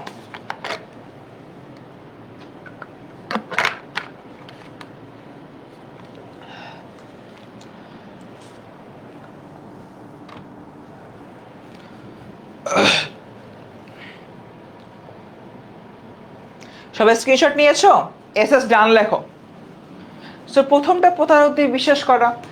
বারবার হচ্ছে কি মীর জাফর ওদেরকে বিশ্বাস করছে, কারণ নয় ধারণা ছিল যে মীর জাফর আর বাকিরা আর যাই হোক না কেন দিন শেষে নিজের দেশের কথা ভাববে, নিজের দেশের কথা ভেবে তারা যে বিশ্বাসঘাতকতা করতেছে এই জায়গা থেকে ফিরে আসবে। তাই এটা হচ্ছে গিয়ে তোমার নবাবের অনেক বড় একটা ভুল বিশ্বাস ছিল। আপন মাওয়াজের কাছে প্রতারিত হয়েছে, ঘোষিটি বেগম, মির্জা ইরিচ খাঁ এদের কাছ থেকে। প্রাসাদ ষড়যন্ত্র প্রপারলি মোকাবিলা করতে পারে নাই। অভিজ্ঞতার অভাব ছিল ভাই, 21-23 বছর বয়সে নেওয়া হয়েছে, তার আর কতই বা অভিজ্ঞতা আছে, তাই তার অভিজ্ঞতার অভাব অনেক বড় একটা ফ্যাক্টর ছিল।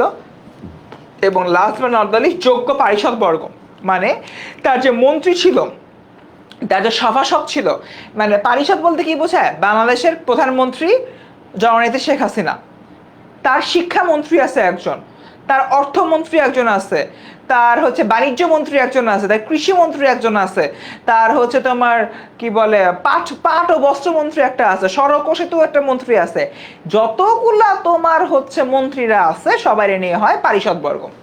সো দিজ আর দ্য 5 পতনের কারণ। ওকে, তো মোটামুটি হচ্ছে গিয়ে আমাদের আজকের ক্লাসটা শেষের দিকে।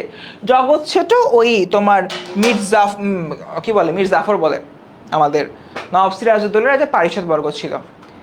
এখন একটু ওভারঅলি বল আজকের ক্লাসটা কেমন লাগছে ভাই? আজকের ক্লাসে মোটামুটি হলো কি শেষ, 37 বাজে, আর 4-5 মিনিটের মধ্যে শেষ করে দিব ক্লাসটা। একটু আমাকে বলো কেমন, দিল্লির বাদশা না না কৃষ্ণচন্দ্র না, কি বলো, তখন হচ্ছে মোগল আমলের কোনো এক বাচ্চা ছিল। একজন বলছে বাংলা পড়ানোর মধ্যে ইতিহাস প্রথম পড়া দিলেন। ব্যাপারটা হচ্ছে কি, তোমার এই ব্যাকগ্রাউন্ডগুলো না জানলে তোমাদের যখন মূল বইটা দেখবা, মূল বইয়ে দেখবা হুট করে ফোর্ট উইলিয়াম দুর্গ জয় করে ফেলছে, মানে স্টার্টই হয় ফোর্ট উইলিয়াম দুর্গ জয় করা দিয়ে, বাট ব্যাকগ্রাউন্ডে যে এই স্টোরিটা কিন্তু তোমরা কেউ জানতা না। এবং তোমরা দেখবা যে ফোর্ট উইলিয়াম দুর্গ জয় করছে, কেন জয় করছে, কি হয়েছিল, কেন ইংরেজরা নবাব দেখতে পারতো না, কেন নবাব ইংরেজ দেখতে পারতো না, French east India company, British East India company ওরা কি করছে, কি বলতেছে, এই যে তোমার এত এত তোমার ইনফরমেশন লিঙ্ক আপ করতে পারতাম ভাই, আমি পারি নাই ভাই। আমি যখন তোমাদের এই যে ছিলাম আমি বুঝতাম না ভাই, কথা নাই বার্তা নাই, নাটক শুরু হইলো, আর হইলো কি হইলো, নবাব সিরাজউদ্দৌলা জয় করে ফেলছে, কি জয় করে ফেলছে, ফোর্ট উইলিয়াম বিরুদ্ধে জয় করে ফেলছে। বাট কেন, কোন দুঃখে যুদ্ধ লাগছিল, রিজনটা কি ছিল? কিন্তু এটাই হলো একটা ফ্যাক্টর। এবং তোমাদের কাছে আমি আন্তরিকভাবে দুঃখিত, ফার্স্ট হাফে আমি অনেক কিছুই বলছি, বাট ক্লাসটা প্রপারলি করতে পারো নাই। যাদের অ্যাপে প্রবলেম হয়েছে একটু কাইন্ডলি তোমার হচ্ছে আমাদের ফেসবুক গ্রুপ থেকে দেখে নিও। এই ক্লাসটা আর করানো হবে না, বাট সিরাজউদ্দৌলা তোমাদের বইতে যা যা বলছে ওগুলো নিয়ে আমার কথাবার্তা হলো ওকে বলবই, ঠিক আছে?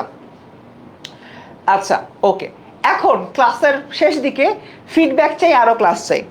আজকে সন্ধ্যা 7টায় যারা যারা বুক কন্টেস্টে উইনার হয়েছে তাদের নামের লিস্ট হলো গিয়ে আমি প্রকাশ করবো, মানে প্রকাশ তো করেছি, তোমাদেরকে হলো গিয়ে বই পাঠানোর জন্য যাবতীয় প্রসেস হলো গিয়ে ডান। অনেকেই দেখেছি সাইন চেয়েছো, ফারহান সাকিব ভাইয়ের সাইন চেয়েছো, আমার সাইন চেয়েছো, তাদেরকে সাইন করার জন্য আমাদের বইগুলো আমাদের কাছে আছে, আমরা সাইনের কাজটা করছি। এবং আমরা খুব সম্ভবত এই সপ্তাহেই যার যার ডিস্ট্রিক্টে আমরা বইগুলা পার্সেল করে দিব। আজকে সকাল 7টায় একটা ভিডিও দিয়েছি, ভিডিওটা তোমরা দেখে নিও। কয়েকজন তোমরা এখনো ফর্ম ফিল আপ করো, এটা একটু প্রবলেম ক্রিয়েট করছে আমাদেরকে, 2 জন। সো এই 2 জনের ফর্মটা ফিল আপ করে ফেললে আমরা হলো কি দ্রুতই তোমাদের পুরস্কারগুলো ছেড়ে দিব, ঠিক আছে? বাট আজকের ক্লাসে তোমাদের ফিডব্যাক দিবা না, আজকের ক্লাসে কিন্তু ফিডব্যাক দেওয়ার উপরে কোনো বই নাই। বাট আজকের ক্লাসে তোমার কি ফিডব্যাক দিবা নাকি দিবা না, একটু কমেন্টে বলো তো। আজকের ক্লাসে ফিডব্যাকের উপরে কোনো প্রাইজ বা কোনো কিছু নাই বেসিক্যালি। এখন তোমাদের কাছে হচ্ছে গিয়ে আমি একটু জিজ্ঞেস করতে চাই, আজকের ক্লাসে তোমরা আদৌ ফিডব্যাক দিবা কিনা? বেসিক্যালি আজকের ক্লাসে যদি ফিডব্যাক দেখি অন্যান্য ক্লাসের মতো অনেক পরিমাণে আসছে, তাহলে আমি বুঝতে পারবো তোমরা পুরস্কারের লোভে ফিডব্যাক দাও না, বরঞ্চ তোমরা সবাই আমাদের লয়াল স্টুডেন্ট, অ্যান্ড আমরা যে পড়াচ্ছি এই পড়ানোটা তোমাদের কাছে আসলেই ভালো লাগছে, ওই ভালো লাগার কারণেই তোমরা ফিডব্যাক দিচ্ছ।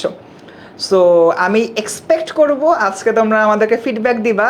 এই যেরকম ডক্টর খোরশেদ আলম অলরেডি বলে দিচ্ছে যে ফিডব্যাক দিবে না, ঠিক আছে, নাই হতে পারে, কিন্তু একটা বিষয় হচ্ছে গিয়ে বলতেছি, আজকে আমরা দেখব তোমরা কি এতদিন শুধুমাত্র বইয়ের লোভে ফিডব্যাক দিচ্ছিলে, নাকি তোমরা আদতে আমাদের একদম ভালো স্টুডেন্ট, আমাদের হলো ক্লাস নিয়ে আদৌ তোমরা চিন্তা করো, এই বিষয়টা নিয়ে তোমরা হচ্ছে ফিডব্যাক দিচ্ছ। ওকে, মিম বলতেছে ফারহান সাকিব ভাই কবে নেবে? এই সপ্তাহে আমারই ক্লাস, নেক্সট উইকে ইনশাআল্লাহ ফারহান সাকিব ভাই নেবে।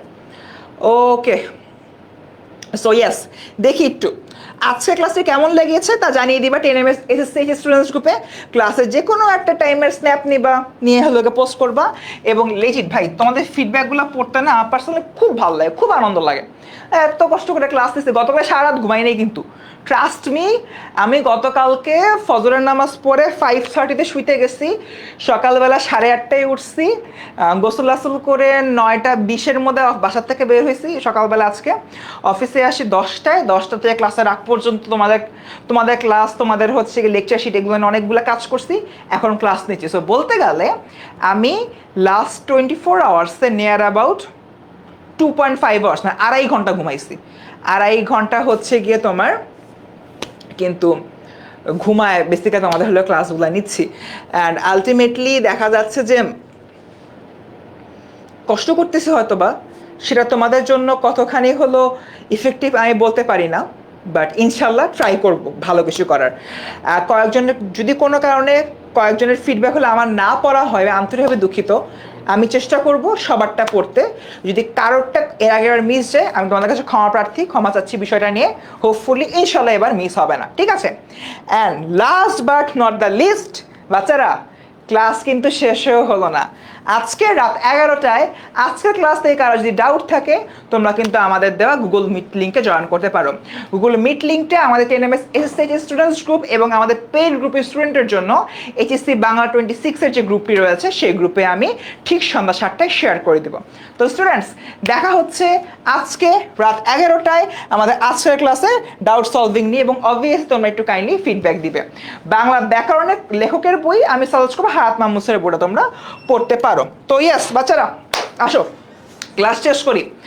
আজকে রাত 11টায় আবার দেখা হবে, গুগল মিটে আমি দিয়ে দিব, গুগল মিট তোমরা সবাই জয়েন করো। Number 1, number 2, please please please তোমার সবাই ফিডব্যাক দিও, দেখবো আসলে তোমার কতখানি লয়াল স্টুডেন্ট। অ্যান্ড ইনশাআল্লাহ তোমাদের সবার ফিডব্যাক আমি আজকে পড়বো। দেখা হবে পরবর্তী ক্লাসে, সেই পর্যন্ত সবাই ভালো থেকো। আসসালামু আলাইকুম। আজকে রাতে এবং আগামী পরশু দিন আবার দেখা হচ্ছে।